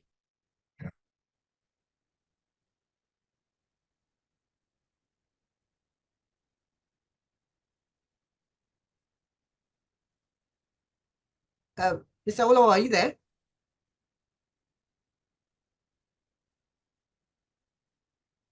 Okay. Maybe we'll move on to, I'll send you a message. We'll move on, we'll come back to him. All right, maybe I'll move on to Dr. Agbakoba. I'll move on to you. Just ask you a quick question. In terms of the potential for AfCFTA, what your thoughts are around that? I know you have some views around potential of AfCFTA and its impact on Africa, especially trade. It represents only 3% of global trade. So what are your thoughts around that? Oh yeah, I mean, first of all, that is to thank Mr. Omar for a brilliant, overview of, what was done. And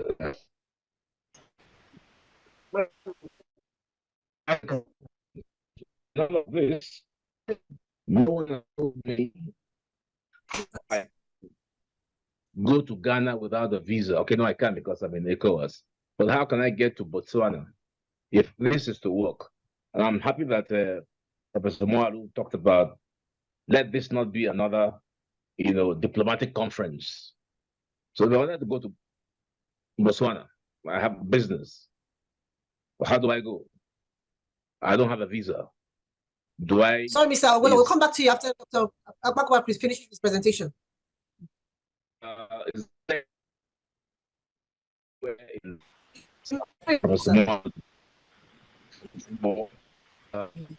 for a visa-less process in Africa, so we can move around, because if you talk about a single market for goods and services,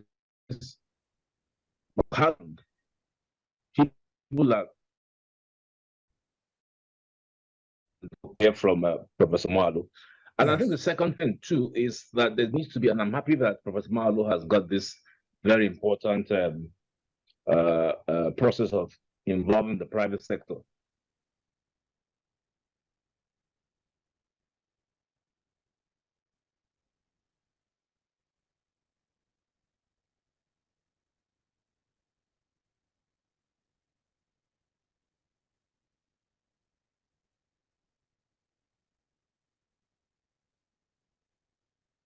We need massive investments in broadband in Africa. Honestly, we certainly do. Because it seems like we cannot carry videos when the videos are on. Dr. Agbakoba, are you there? Sure, you can see. Yeah, I'm here. I was just saying, my first question. You may keep your video off. Sure, a borderless Africa. Is there any prospect for it? And I don't see how we can, effectively engage Africa as a single market in goods and services. I will address that. Then the second one is, for me, it sounds like too much grammar. I don't hear governments of Africa talk about this process. So the energy is there. I can see it. The secretariat is in Accra, but the AU people, the heads of government are not interested. And without that interest, just look at Brexit, even though that was the reverse of what we're saying. But look at the energy that I see every day in Mrs. van der Leyen, the president of the European Commission. I don't see it here. I don't see it. I don't even know who the president of if there's any at all. So there's a lack of awareness of this process. So I think that is very critical if we are to go far. And I think kudos to AfriExim, my friend Mr. Orama, and lady who's attending on his behalf. What I see that you are doing helps push the process up. But still, that's not enough. What is going to drive this? And as my friend Shogun was saying, China has a deliberate policy. It's lacking in Africa. So that, I think, is what's going to impede this thing or make it successful. So those are my comments. All right. So I'll let thank you, Dr. Agbakoba. I'll let Mr. Olomo pick it up from here, because you were sharing with us what China does. So let's hear how we can translate that into Nigeria and bring it home to us. Yes, thank you. I apologize for the disturbance on my, I think the MTN server was just messing up. Those are some of the challenges, of course, we have in Africa trying to drive this revolution. Yes, as I was saying, I think what my brother, Mr. Agbakoba, and his organization is trying to do is what is effective that's going to help us. If you remember, the trade agreements, organizations we had as a result of war. And let me take you back and guide you in this. The GA, General Agreement on Trade and Services, was a result of starting the First World War. And of course, in war, the victor always takes the benefit. And that's what happened when it was the Western world that took advantage, mainly America and co. They had won the war, they took advantage of that, and they unleashed their trade lawyers, many of them, into these agreements. The same thing happened, end of Cold War. the WTO, it was the Europeans that gathered together after defeating Germany and got into it. Now, if you go back and see how long it took China after joining the WTO and India to get into it, to get into the arbitration and the dispute settlements. Like Professor Mogalu said, where is Africa? Where are we in this?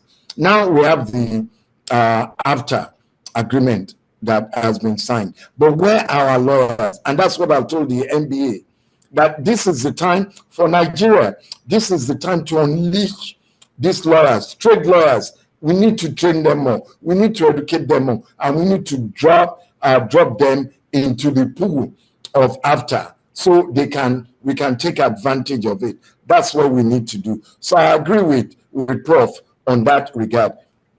And for the APSS, I think the most important thing, Prof, you mentioned it, it's only private sector that can make this work. It's only the private sector. So I see a private sector driven agenda for the AfCFTA, but maybe some public sector funding, because government has to take care of the infrastructure anyway, which we cannot do. And we have the AfroExim, we have the African Development Bank working with us in this area. You know, the infrastructure deficit is so large, it's so huge. How do we galvanize to do it? It's very important. And most importantly, what I was stressing when I was in NEPC was always, look, we have ambitions, but as a country, it's still set on a wishing well. And if you see those wishing wells in Europe that you throw your coin into, and then you say your wish, and you sit down and you're hoping and wishing that it will come. Sometimes you go to church and try and pray it out. That is not going to help us. We have to be ambitious, yes, audacious.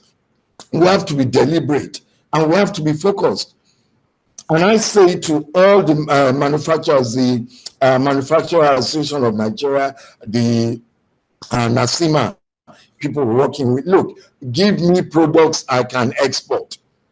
So increase production, increase productivity. That is where, Professor Mogalu will agree with me, that is where we can get our foreign exchange from. Our foreign exchange cannot just come from oil.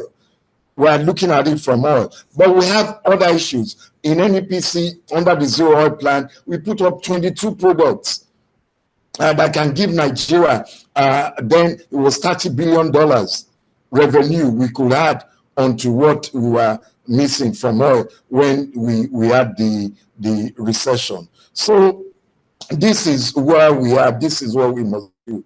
I'm so happy that my colleague from Mauritius, you mentioned the guided trade initiative, which came from the AfCFTA Secretariat in Ghana.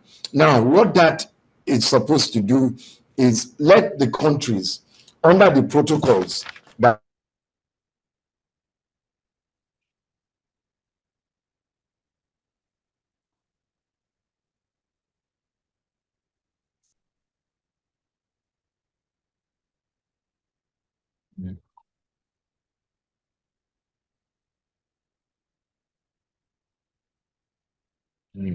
This is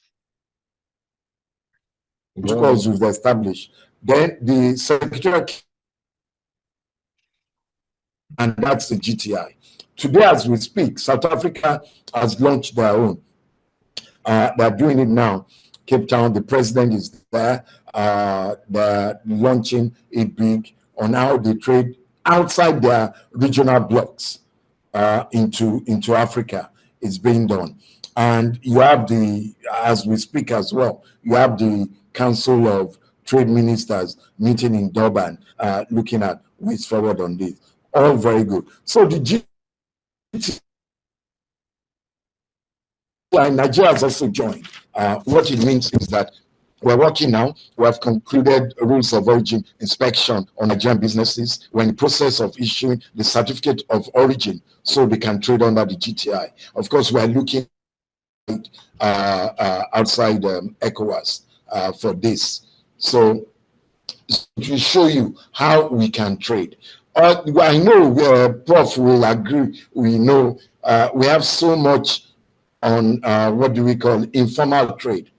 The ones we are not registering. We have it from Aba, we have it from all over, from Kano, from Dutse, going into interland Africa in big numbers. At the time, the International Trade ITC, International Trade Center, was telling me that they are seeing figures of about some 41 billion. Prof mentioned 39 billion. We're looking at some $41 billion going around Africa that we're not capturing. And that's why our trade is under 15%, which we are trying to increase. So what I know there are many experts on this panel that will be speaking on it, but my main thing is that we have to find a way, get a massive enlightenment in Nigeria for AfCFTA. We're working on this to be able to galvanize, the private sector, particularly the private sector, and get the public sector also to understand it. Because I tell you, the ministry that understands this more for me here in Nigeria is the Ministry of Finance. Because the ministry realizes that first, we are going to lose revenue coming, from not charging import duties again, particularly for goods in Africa.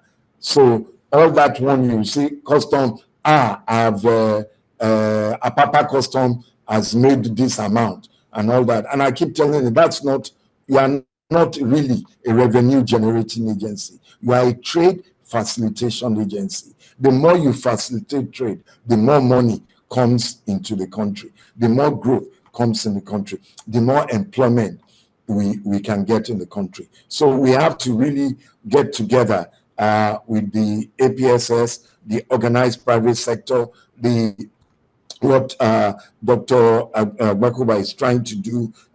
Sir, we need more trade lawyers. We need to focus on this for Nigeria. That is the only way we can take advantage of this AfCFTA. Professor Aremu will be telling you more on the protocols adopted, the way it was adopted. But our own is that, look, we must increase production. We must increase productivity. And that is the only way Nigeria can benefit. Because the fear before was that we are going to become a dumping ground. And that's why we had to pause from signing, because there was so much pressure on the president then that, no, don't go and sign this because Nigeria will be a dumping ground. And Nigeria will only be a dumping ground if we are not producing. That's all. If you go to Aba and see goods going from that area into interland Africa, you'll be amazed. You will really be amazed. So then after the impact assessment, we found out that in fact it is to our advantage to join into AfCFTA and take advantage of it. And that's what Nigeria is going to be doing. That's what we're looking forward. We want your cooperation, the APSS, the legal fund, the NBA, that we must drive this together, and jointly then Nigeria can benefit.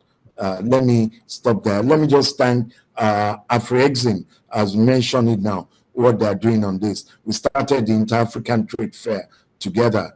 Then we've done 2 editions now to see what goods, Africa can trade. Apart from, as Dr. Prof. Mogalu said, not just raw materials. We have to move from there. And we're seeing a lot of young companies, the young people now, they're already trading. They're using all these facilities to trade. They're trading on Instagram. They're even trading on TikTok. They're selling their goods. And these are processed goods that we need to use to enhance our economy. So that is going on well. But we also, the Pan-African payment system that has come in place. We want more banks, Nigerian banks, to join in, so we don't have to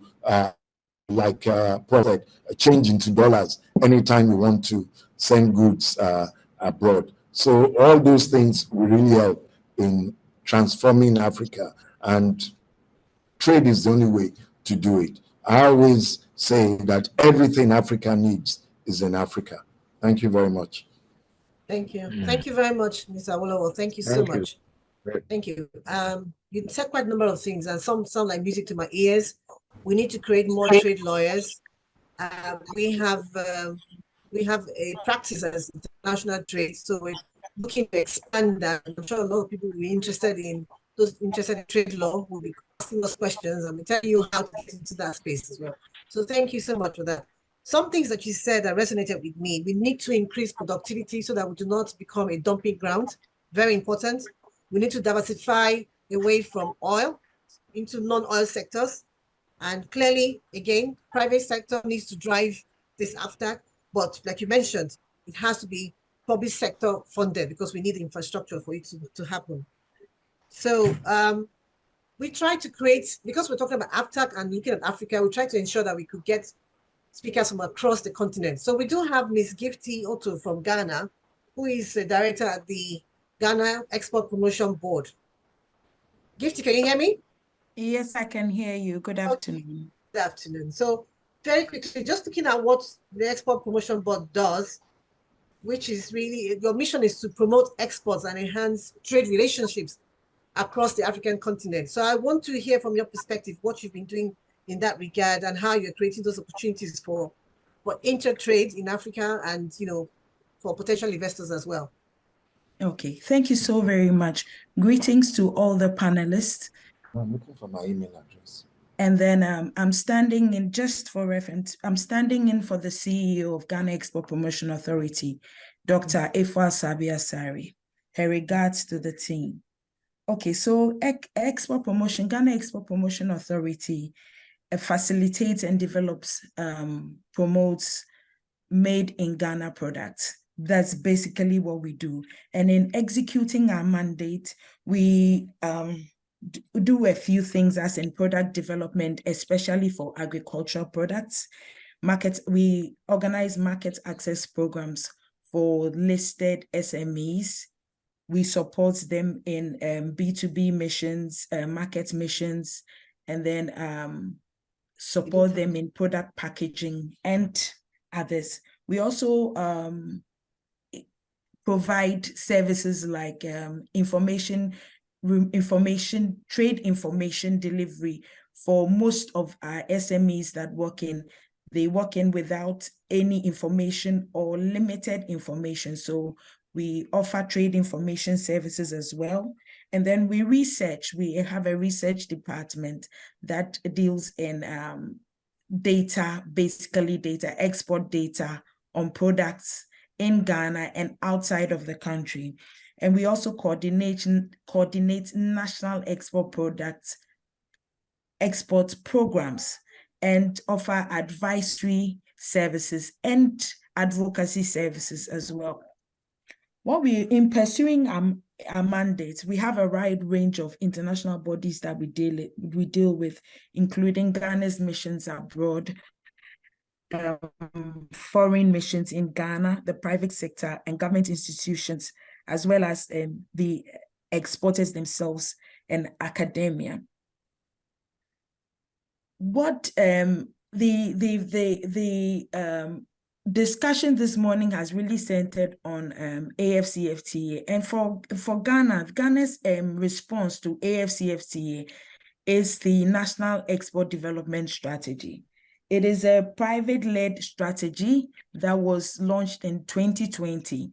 And what is it? The idea is to increase exports from our current export revenues of $3.5 billion to $25.3 billion at the end of 2029. And it stands on 3 pillars. The 3 pillars are to diversify the export base, increase exports, increase products availability of products and the quantities, and then improve the regulatory environment, and then build capacity. Okay, so what we are doing with that is, under the NEDs, we have 17 priority products. One will ask, why 17 priority products? Because there are over 3,000 export products. We can't look at all the 3,000 at a go, so we selected based on availability of the products. We might call them low-hanging fruits, that with a little capital investment, we can increase production and then export. So these 17 priority products cut across various sectors, most of them being agricultural products. We have apparel, textiles and garments, and then manufactured products like pharmaceuticals, aluminum, iron and steel, automobile parts, industrial salts, petrochemicals, industrial starch, oil palm, and sugar. The idea is to increase the supply base of these products to be able to service the markets. And with Africa, we have more people, more countries to service. So with this increase in supply base, we can service the African markets. But really, Ghana cannot do it alone. We are looking for investment in all these areas. And it's really welcome. Investment is really welcome from the AfCFTA, from investors from the AfCFTA market, from the African markets. It's really not closed. It's very, very available. So what we need to do right now is to, as Ghana's borders are open, as everybody is available, any investor can really contact Export Promotion Authority, and we can talk and take it up from there with the GIPC. Okay, thank you very much. Thank you. I think for me, thank you very much, Gifty. I know that one of the missions of the AfCFTA AfCFTA is the free movement of goods, trade, services, and investments. But I noticed that it doesn't say anything about people, because I'm thinking, how are we going to move goods if people are not going to be allowed to move freely as well? So, Professor Priestley, can you please address that? Sorry, I was just distracted briefly. What was that? Yeah, so my question is, one of the missions for AfCFTA is free movement of trade, goods, services, the area. But it doesn't say anything about people, movement of people. And I'm asking the question, how are we going to move goods if people can't even move free as well? So how do we expect to have movement of goods and services without moving people? Yes, no, that's true. And Olisa had also raised that issue. Free movement of people, visa-free movement of people in Africa, especially in the context of business, is one of the 24 points on the private sector Bill of Rights that we're proposing to African heads of states. If we can get them to agree to the private sector Bill of Rights as a package and legislate it and adopt it at their summit next year, hopefully it will include that bill of that provision, for free movement of persons. Kenya and Rwanda are already trying to do something about it.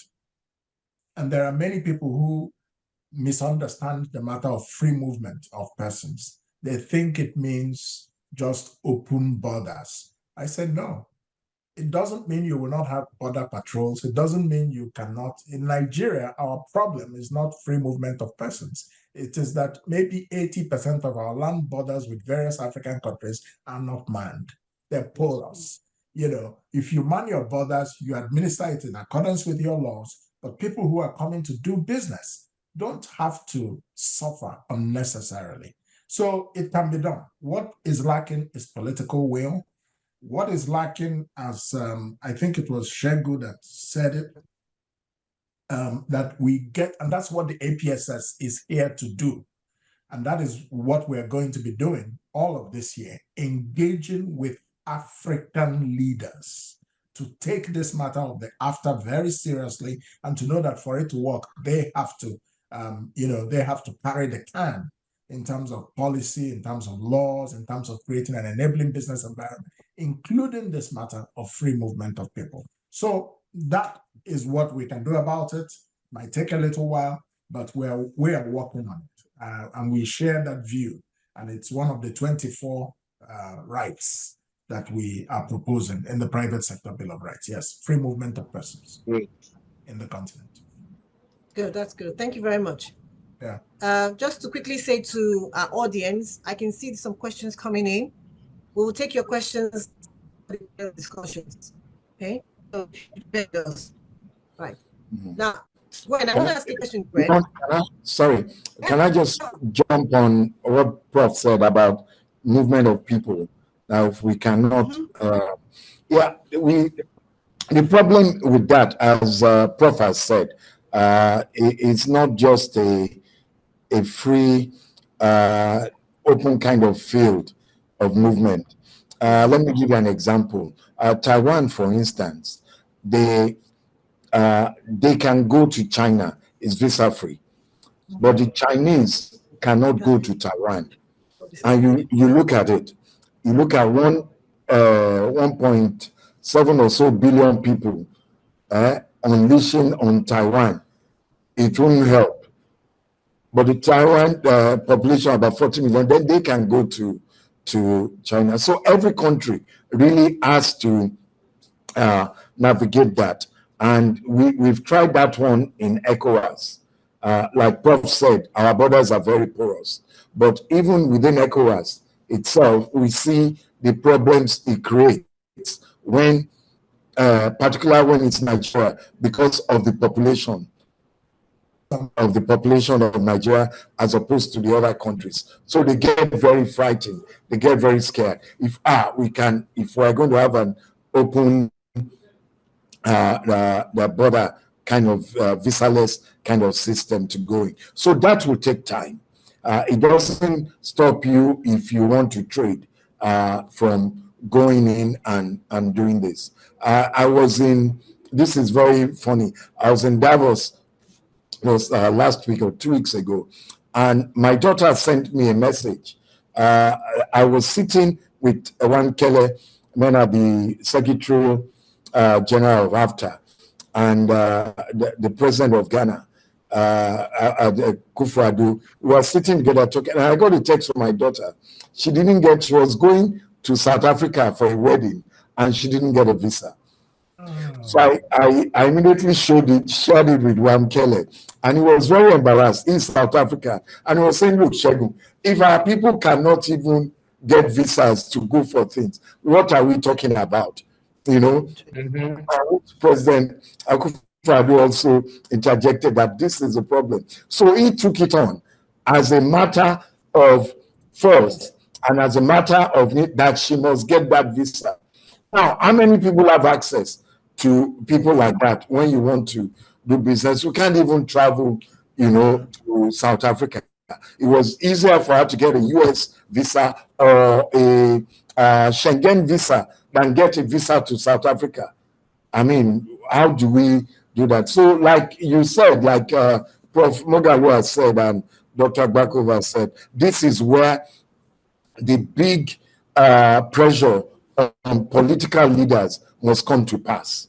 And you are the ones that are going to put it on them that you must work out this thing. That's the only way a true Africa can arise and benefit from this African continental free trade area. Thank you. Thank you. Thank you very much. Really very instructive. It's probably easier to get to a country in Europe than to get to a country in Africa, which really is very embarrassing.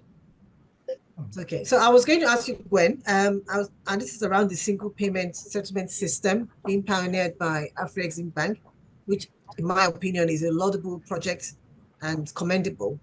But I wanted to ask, most people when they're trading, they're looking to earn foreign exchange as opposed to, because with the settlement system, you get paid in your currency in your country, right?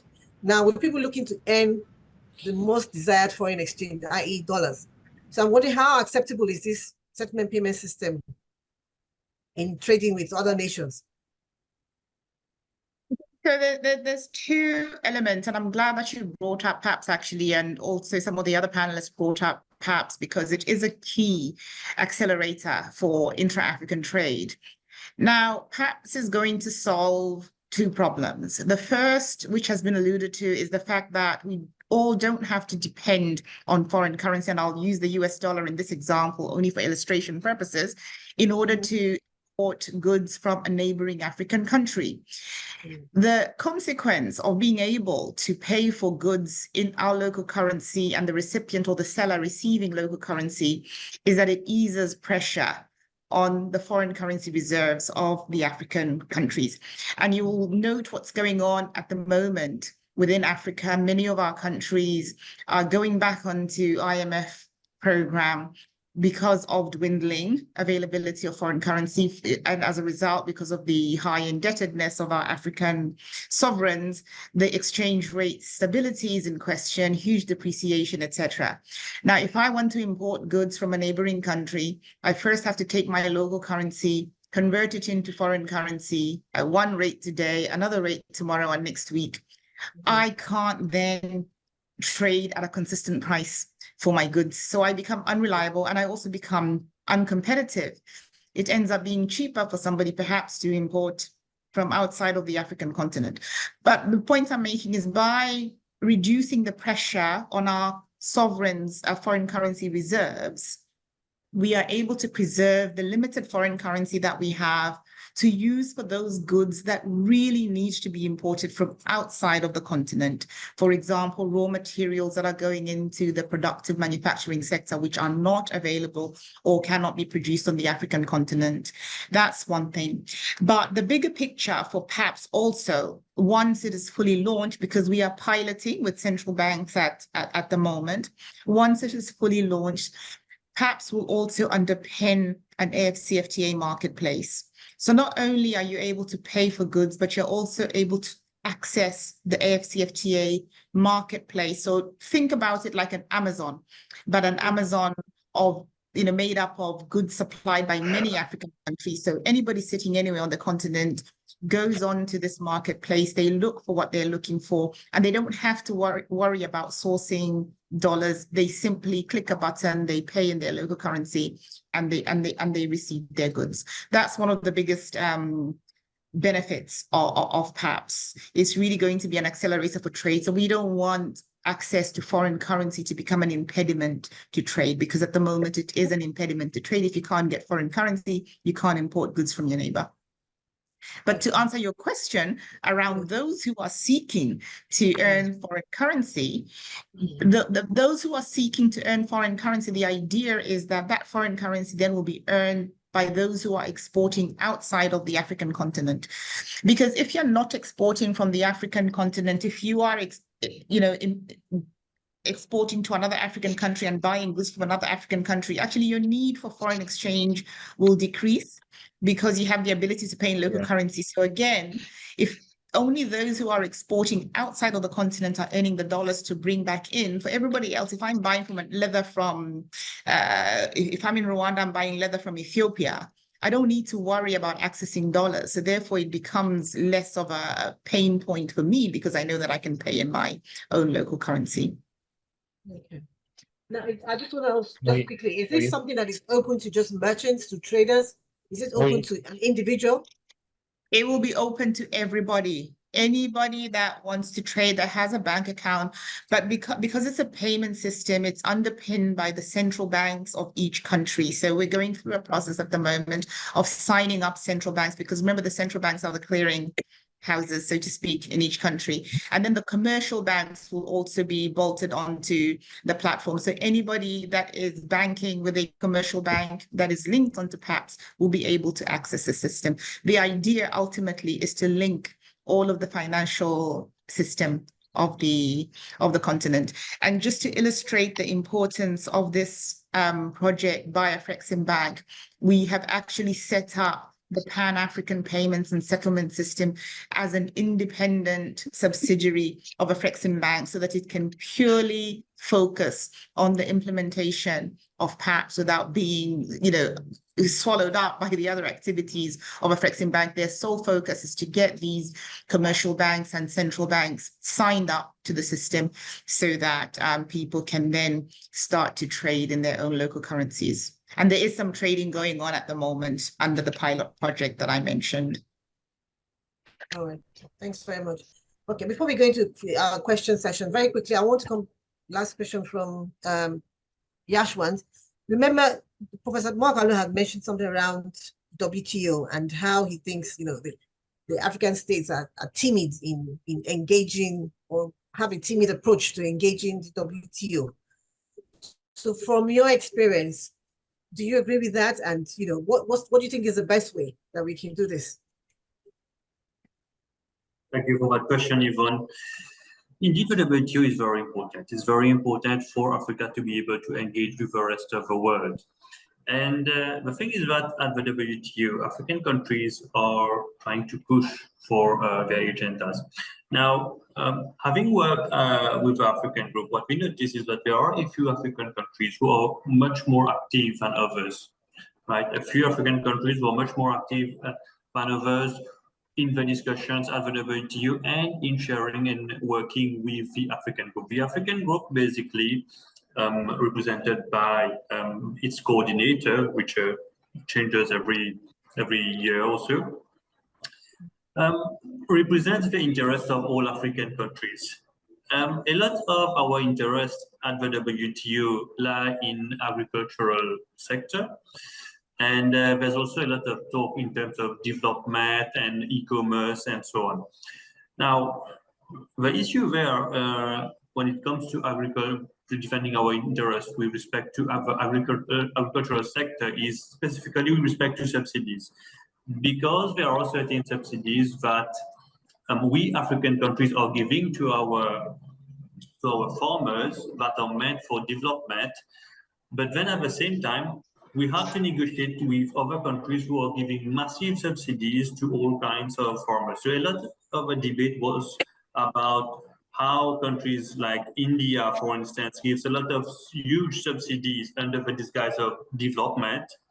But then the fact that the discussion involves so many parties makes it very complicated for Africa to defend its interests. The thing is, we need to understand that we will have to give up something when negotiating at the WTO. We will have to give up something that we already have. We are trying to maintain the acquis, right? The WTO coordinator is trying to maintain the acquis, but the negotiations are stuck, both because there are larger countries in the mix that are negotiating for their own rights, and then there are developing countries that are much bigger than the developing countries in Africa and what we have here. So we are lobbying for different interests compared to other developing countries, for instance, in Asia, which makes it very complicated. But for sure, African countries need to focus their attention towards certain things, and we need to know what we can give up and what we are trying to achieve at the WTO.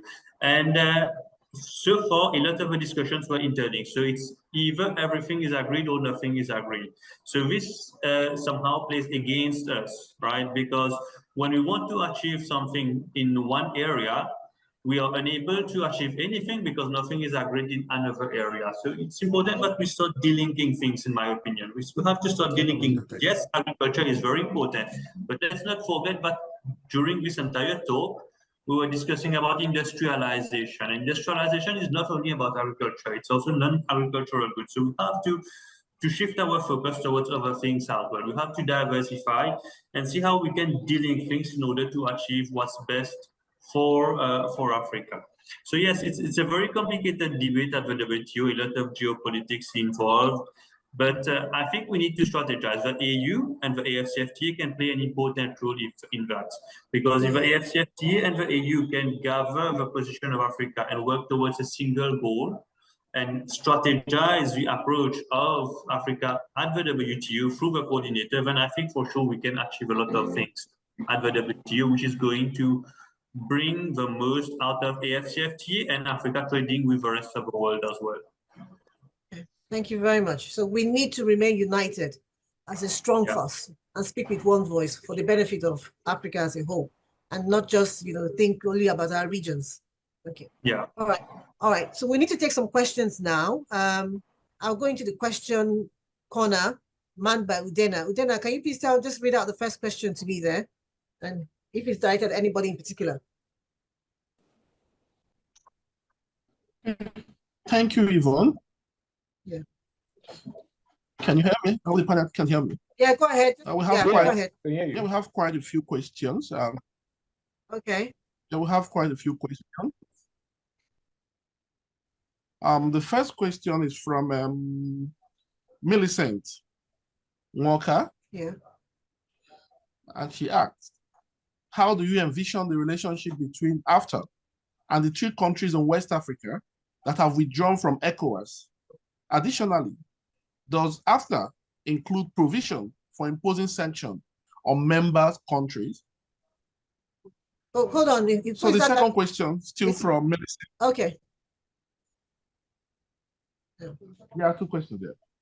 So the second question, still from Millicent Walker. He said, the prevalence of insecurity poses significant threats across various domains, including global trade.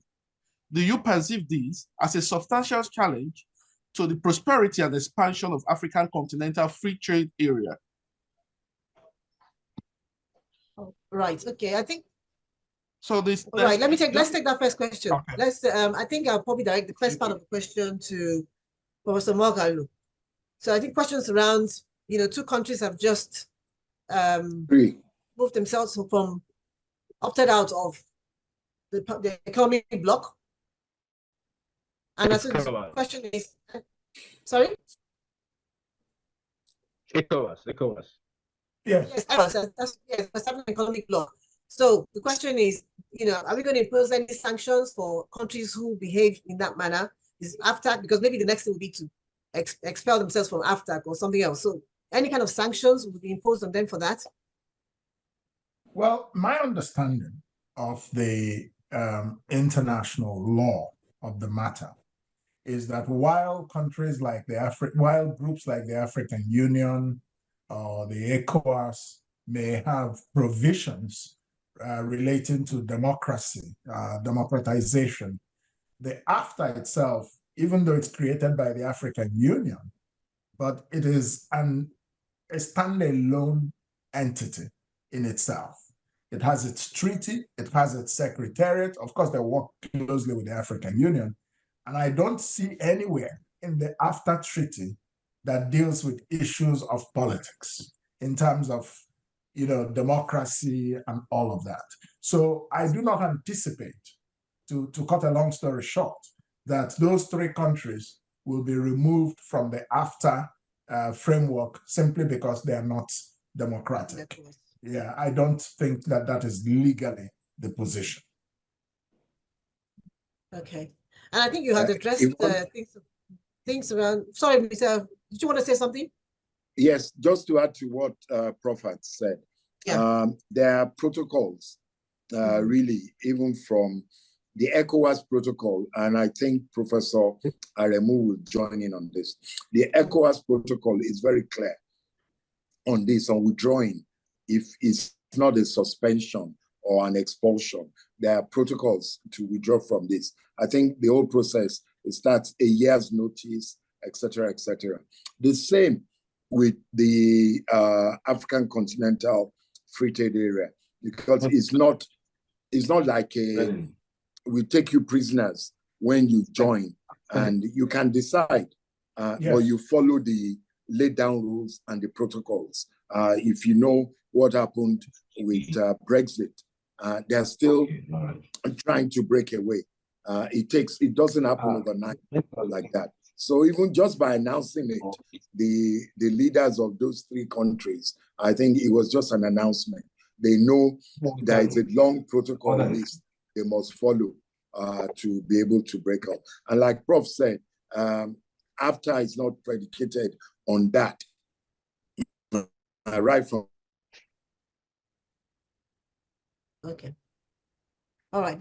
I think the second part of the question, the Yeah. ceremony. Yes, go ahead. Yeah, just because they refer to me, let me see my own view.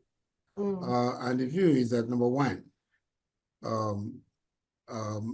the NAC Executive Secretary have already told you that there are protocols in ECOWAS for withdrawing. The letters from Burkina Faso and Mali came earlier. That of Niger came yesterday to ECOWAS Commission. Right.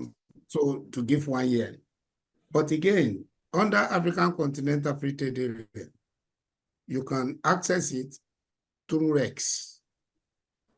You see, no country cannot go into African Continental Free Trade Area without it. Yeah, you're a member of African Union. That's available. But the operation of African Continental Free Trade Area is building block upon the existing situation in REX. So we have not yet know which REC they are joining, or what are they going to do in case there's no REC.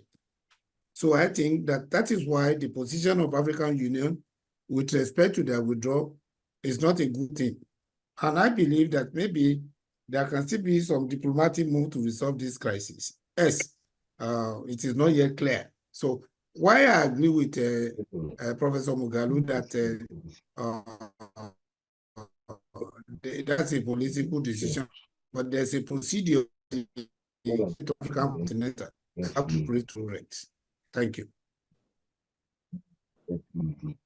Video. I'm muting. Who is on the phone?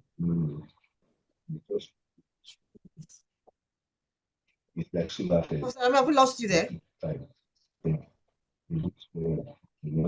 I think he has finished. I've finished, madam. Okay, Yes. sorry. You operate through REX. All right. The second part of the question was about, I think Professor Mogalu addressed this while he was speaking. The question is around security, saying that the prevalence of security poses a significant threat across various domains, including global trade. And the question is, do we perceive that this substantial challenge, will this pose a substantial challenge to the prosperity and expansion of AfCFTA across the continent? Certainly, it will, because even if we look at the example from Nigeria, where we can see what is happening in the Middle Belt and in some parts of the Northeast and so on, has affected food supply and created a lot of food inflation. These are the direct economic consequences of insecurity, because supply chains are broken, and then, things are smuggled if they have to move. So therefore, security is such a primary issue. And we can see it now, even in the Sahel states, these three countries, they're so embroiled in their security issues that I'm sure that the governments are not really thinking about AfCFTA, the African Continental Free Trade Agreement. I doubt that is what is on their mind right now. They are focused on security issues, their so-called global strategy, and there are other external factors that are operating in this matter. There are some external big global powers that are behind the masquerades, and this complicates the picture quite seriously. So this matter of insecurity, let me just say something here, that the problem with Africa, which I was hoping that AfCFTA is a major part of our response, is that we do not have a strong, worldview, a continental worldview of our place under the sun and how we will create that place under the sun.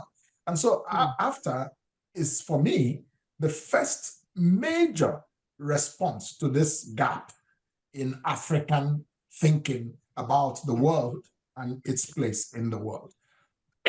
We had the Organization of African Unity, we got political freedom, but like the musician said, now that we found love, what are we going to do? So they found political freedom, but economically we've been weak, and AfCFTA is the first real attempt.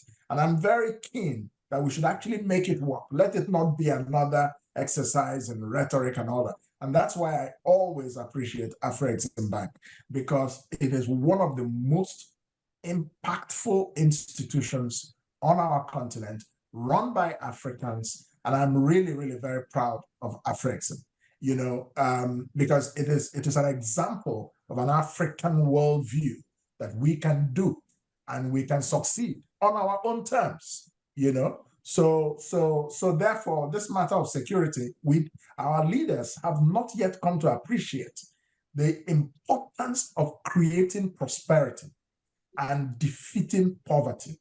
And the reason they have not come to that appreciation is because most African politicians are in it for themselves. They're not so much in it for the people, you see. And so while they're okay, they're very well off, they live good lives, they enjoy power, but they're not exercised in their conscience about the poverty of Africans. If they were, they would make sure that their countries are secure at all costs. Because if these countries are secure, then people can do business and people can create wealth. Yeah. Yes. Absolutely. Yeah. All right. Then that was the next question. There's another question here. I think we should take this one that talks about addressing the gaps. So yes, the one. Yes, Rosemary. Rosemary 2.0 want to know how the gap in protocol and AfCFTA protocol can be addressed, citing an Article 3, for instance, that excludes SMEs and private sectors from assessing the dispute resolution structure in AfCFTA. I know Professor Mogalo actually made this in his recommendation. Yeah. Okay.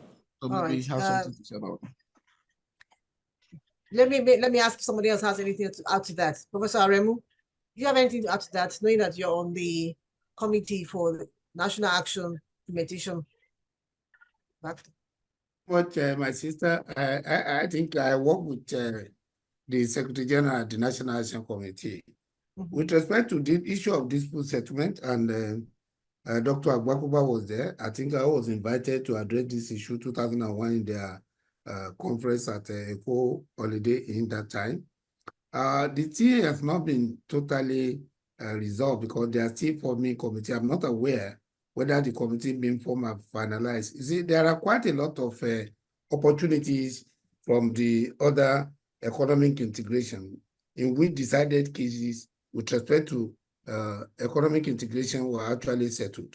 And I think that quite a lot of them, NAFTA and EU, as well as Southeast Asian economies, they turn to OCTRA, and some of them use what is available at the World Bank, the dispute settlement, the alternative dispute settlement, and that alternative dispute settlement is what the AfCFTA actually put in their dispute settlement, which Mogalo rightly said that it may not be all go well for us. Why? Because it's going to be state-to-state dispute settlement. And state-to-state, the situation arises if I'm not in the political party of my state and I have a problem with another country, and then they want to punish me, they may not argue for me. So it may be better that the private sector being given an opportunity despite the fact that what is available with African Continental is just copied from the World Trade Organization. But it's better we domesticate this, we Africanize it, just the way we actually put in the Pan-African Development Code, so that we can develop our own way of settling this, because of the fact that the political class can use this as an implementation tool against their opponents. So I think that the private sector should be given a position. And that was the position of that paper, that presentation of Professor Mogalo. I think they are still not finished finalizing it. An ADR that we allow government to have a say, and at the same time, the private individual will have a say, using the international best practices and going into the legal books of decided cases all over the world, I think can be used to be able to settle this. Thank you. Okay, thanks. I think, yes. I think the person, yes. Yeah, so no, I just want to chip in here. This reminds me when the African Human Rights Commission was created. They excluded civil society because they felt it would come and give them trouble. What Yes. we did was to organize a very strong African human rights. So I led it for about 10 years, human rights observer group. And eventually, in fact, in the beginning, we weren't even allowed to talk. We just sit outside and listen to the mostly undemocratic leaders tell lies about their countries. But eventually, with pressure, and I say this in relation to the very important work Kingsley is doing at the APSS. So what I think, I don't know, but I think the way this thing was created favors the states. How can the dispute resolution system exclude the private sector? Or So I'm sure SMEs, or even the small SMEs. Yes. I'm sure it's also, I hope it is part of your 24 points in the It Bill of is. Rights. It is. Yes, It is. Yes. And therefore, I don't know whether in your Bill of Rights you have, for instance, national, action centers or chapters so as to help to drive this process. But I think it's bottom up. So if you don't, I will recommend, that sort of mechanism be introduced so that the pressure is important. That's what will make AfCFTA important. Yes. Yeah. No, it's part of we had recently did a review of the 24 points. We did a review of the PSBOR, and we brought it still back to 24 points, but we rearranged some things, and we made sure to include this matter that the private sector should have a right to be part of dispute resolution in the international trade under the AfCFTA. Now, in terms of setting up a national body, I believe that is more of an operational issue, because for us to be able to mount this campaign effectively over the next year, we're going to work with a lot of partners, to put pressure on various political leaders and on the African presidents, Botswana, for example, has already bought into the private sector Bill of Rights. That's why they're hosting the APSS, the next series. APSS operates on the basis of series of convenings. We've done 2 already, so we're going to do the 3rd one. And from the outcome of these convenings, we create an action plan. So we have already a number of African presidents who have already bought in. And, we're going to also go to President Tinubu and his government and, some of the key trading big economic countries in the continent to get their buy-in. And from there, hopefully it will cascade down. So we will work with whoever we need to work with. Yeah, you can count us in for the Nigeria process. Very good. Yeah, great. Wonderful. Yeah. Okay. Dana, what's the next question you have? The next question is from Fiona. Well, I think I'll have to skip that one for the sake of time, because still borders on the exclusion of SMEs and privite sectors from the dispute resolution mechanism. Okay. So I'll leave that and go straight to the question asked by Kayode Aribe. Question interest lawyers particularly. So he says, how can we utilize our trade lawyers to leverage accelerated movement of businessmen and women, as well as goods, especially perishable goods across African countries? Okay. I'll probably pass that on to Mr. Awolowo. See there? Yes, I am. Because you talked about trade lawyers and the fact that we need to train trade lawyers and unleash them onto the secretariat, and showcase the skills that we have and be involved. Well, I was making this point at the Nigerian Bar Association conference, and I was calling for this partnership, that this is where our trade lawyers must really come to the fore and understand this agreement. Many law firms, like Olisa, Agbakoba and co, understand it because that is their DNA. But we need it because we're going to go into patent registration as well. Because I've been telling a lot of them, you must register your patent. You must make it legal. So in case of trade, and then there's going to be disputes. You know, you're going to have disputes across the border. So where's your lawyer in this? So the lawyers must be ready, because they are going to also make a lot of money from engaging this. So that is the clarion call for it. And like I told you, the reason why EU was very successful in W was that they had the trade lawyers there from ab initio, right from the word go, and they were able to benefit. It took catching a time for China to train their lawyers, get their lawyers into this, and for India as well. And now they got to a point, they started overtaking American lawyers and EU lawyers. And if you remember, there was one point, President Trump also threatened to pull out of the WTO, which was an aberration. This is the body you created. You now want to pull out because other countries have now realized the power of what it means, what trade means. So we must ab initio get that right and get into it.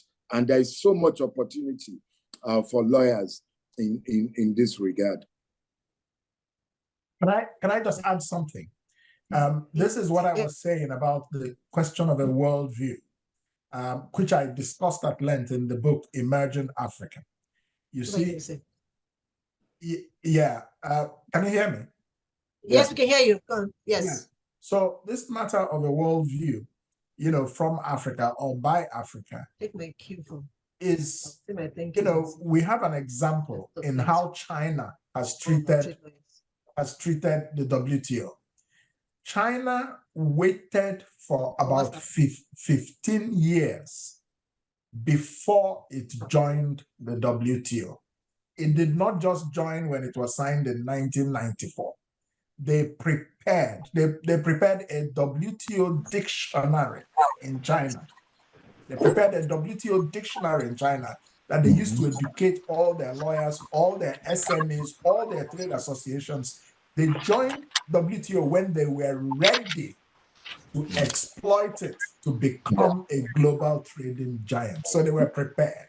Russia, the same thing. They waited for many years, holding out on some negotiations on some specific issues. I think it was around oil and gas and all that. So these are examples to African countries about how we, you know, these things, you know, have a huge impact on our bread and butter. And I said it, that WTO, in terms of all the global economic organizations, is actually the most important. And China understood that, and we have seen the result today. All right, thank you so much. So some other interesting things, then I want to mention very quickly. I saw a comment from somebody called Barbara Simmons from Philadelphia. She said they had applied to AfCFTA Secretariat to work with them, and they just received a response from the Secretariat 2 hours ago to collaborate with the Secretariat. So basically, I think she's sharing with us that it's possible to work with AfCFTA. And for those who are interested in being trade lawyers, there are opportunities to collaborate with the Secretariat. Somebody else is asking the same question. How do we partner with AfCFTA? So yeah, so the possibilities of being trade lawyers and working with AfCFTA is, the interest is there. Any other question from you? We take the last question. Yes, this question is directed specifically to Mr. Chegu Awolowo. It's from an anonymous. He wants Mr. Awolowo to enlighten us on what Nigerian government is currently doing to enhance production in Nigeria, and what the current administration is also doing to prevent Nigeria from being used as a dumping ground. Well, like I said, we just have to produce more. We have to really increase production and productivity all across the various advantages that Nigeria has. And I've been stressing that. It's not the first time I've been talking about that. Now, there are various policies that the government is setting forward to do in order to achieve this. And like I said, you know, in my introduction, I said, look, we really have to get off sitting on a wishing well, you know, just wishing it and hoping it will happen. We really have to do something about it. and I call on the Manufacturers Association, on the industrialized private sector, that this is where we can really take advantage. So we just have to produce more. We have to increase productivity all across these sectors. There was another question, and let me just say that I am also looking at the questions, and many of them have sent my email so they can engage me.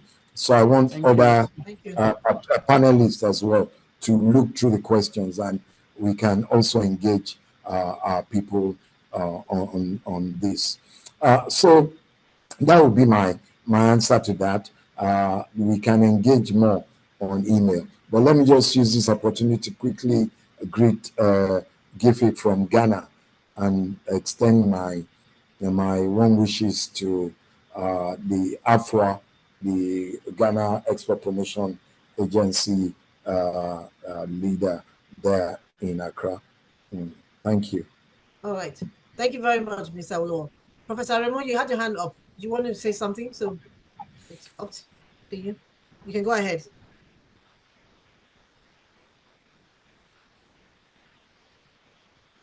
Professor Remo, you had your hand up. Thank you. Okay. Got to support my executive secretary now. All right. Under economic integration, competitiveness is the issue. If you are not competitive, product that you are producing before, but you are not producing them competitively, you will be overrun by other ones coming from outside. So therefore, it is very important that the infrastructure that we allow the productivity, they are put in place. As I used to say, as wise as God is, before God can produce anything, he said, let there be light. Because in darkness, you can't produce. You know, the huge cost of electricity now, via diesel, is not competitive, even for moving a product within ECOWAS country, talk less of actually competing in Africa. So we need to find a way of making sure that this competitiveness is very important. If we are not wiser than God, then let there be light. Thank you. Thank you very much. Thank you. On that religious note, I'm going to say a big thank you to our speakers. You have all been excellent, and we couldn't have done this without your support. It's a privilege to have all of you here with us. Some important lessons that we've learned.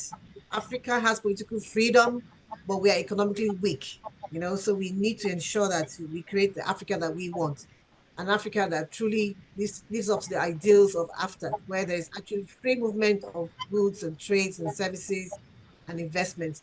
And we need to make sure we do this all for to create prosperity for Africa.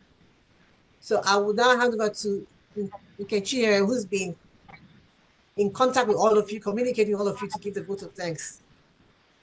I'm sorry, Nkechi, before you say anything, I just want to also say to the audience, for the rest of the questions we haven't been able to answer, we'll circulate them to our speakers so that they can answer the ones they can, and then we'll put up a link on our website so that you can find the answers there. So we'll suggest you visit our website the next 2 weeks, because we'll be putting up the answers to the questions there. Over to you, Nkechi. All right, thank you very much. Good afternoon, everybody. Like she said, I am Esther Nkechi, and I've been communicating with a lot of our panelists. On behalf of Olisa Agbakoba Legal and the Association of Lawyers in International Trade Law, I would like to extend our sincere gratitude to everyone here present. To our keynote speaker, Professor Mugalu, we thank you for your invaluable contributions. Your insights have greatly added immense value to our discussions on international trade and investments in Africa. I'd also like to thank our panelists, Mrs. Gwen Nwamba from Afreximbank, Mr. Olusegun Awolowo, Professor Jonathan Aremu, Mr. Yashwan Ramarai, Ms. Gifty also from Ghana, who is representing Dr. Akwa Asare, and very own Dr. Olisa Agbakoba, the senior partner at Olisa Agbakoba Legal. I would also love to thank you all, and especially Fon who is our manager at Agbakoba Legal. Thank you very much, Ma. It has really been an amazing and educational session. To all our speakers, our panelists, I appreciate the time and effort you dedicated to sharing your expertise with our audience. The success of our event would not have been possible without you. And I would also like to thank the planning committee, that's the members of the International Trade Practice Group of OAL, for your dedication in making this webinar a success. And a big thank you to our business development team for their technical support. Thank you to our participants, and we look forward to the possibility of future collaborations with you and continued engagement in promoting positive developments within Africa. Thank you all. Thank you all very much. I once again want to also offer my special thanks to Dr. Kingsley Morgan, because he had to wake up at the time all of us should be in bed to attend this webinar. He's far away in the US, and I honestly think he's a son of the true God. He neither sleep or slumber. So my real hearty thanks to you. You know, like you say, you always answer when I call. So thank you so very much. I appreciate it. Mr. Shagwa, thank you so much too. Professor Aremu, thank you very much. I'll go back to sleep now. I'm very short. Professor Aremu, thank you very much for stepping in for Aisha at the very last minute. You know, you've been amazing. Thank you so much. Yaswat, thank you all so much from far away in Mauritius. I really wanted to make this a Pan-African discussion, so we have representatives from all parts of Africa. And thank you so much for honoring our invitation. Gifty, also, thank you so much for the short notice and coming in. And Gwen, thank you also from Cairo, far away in Cairo, in Egypt. Thank you also very much. We're extremely grateful and honored to have all of you here. It's been a privilege. So have a good afternoon and a wonderful rest of the day. Thank you so much. Thank you. Bye, everybody. Thank you. Bye, everyone. Thank you. Olisa. Thank you so much. Bye. Yeah. Bye.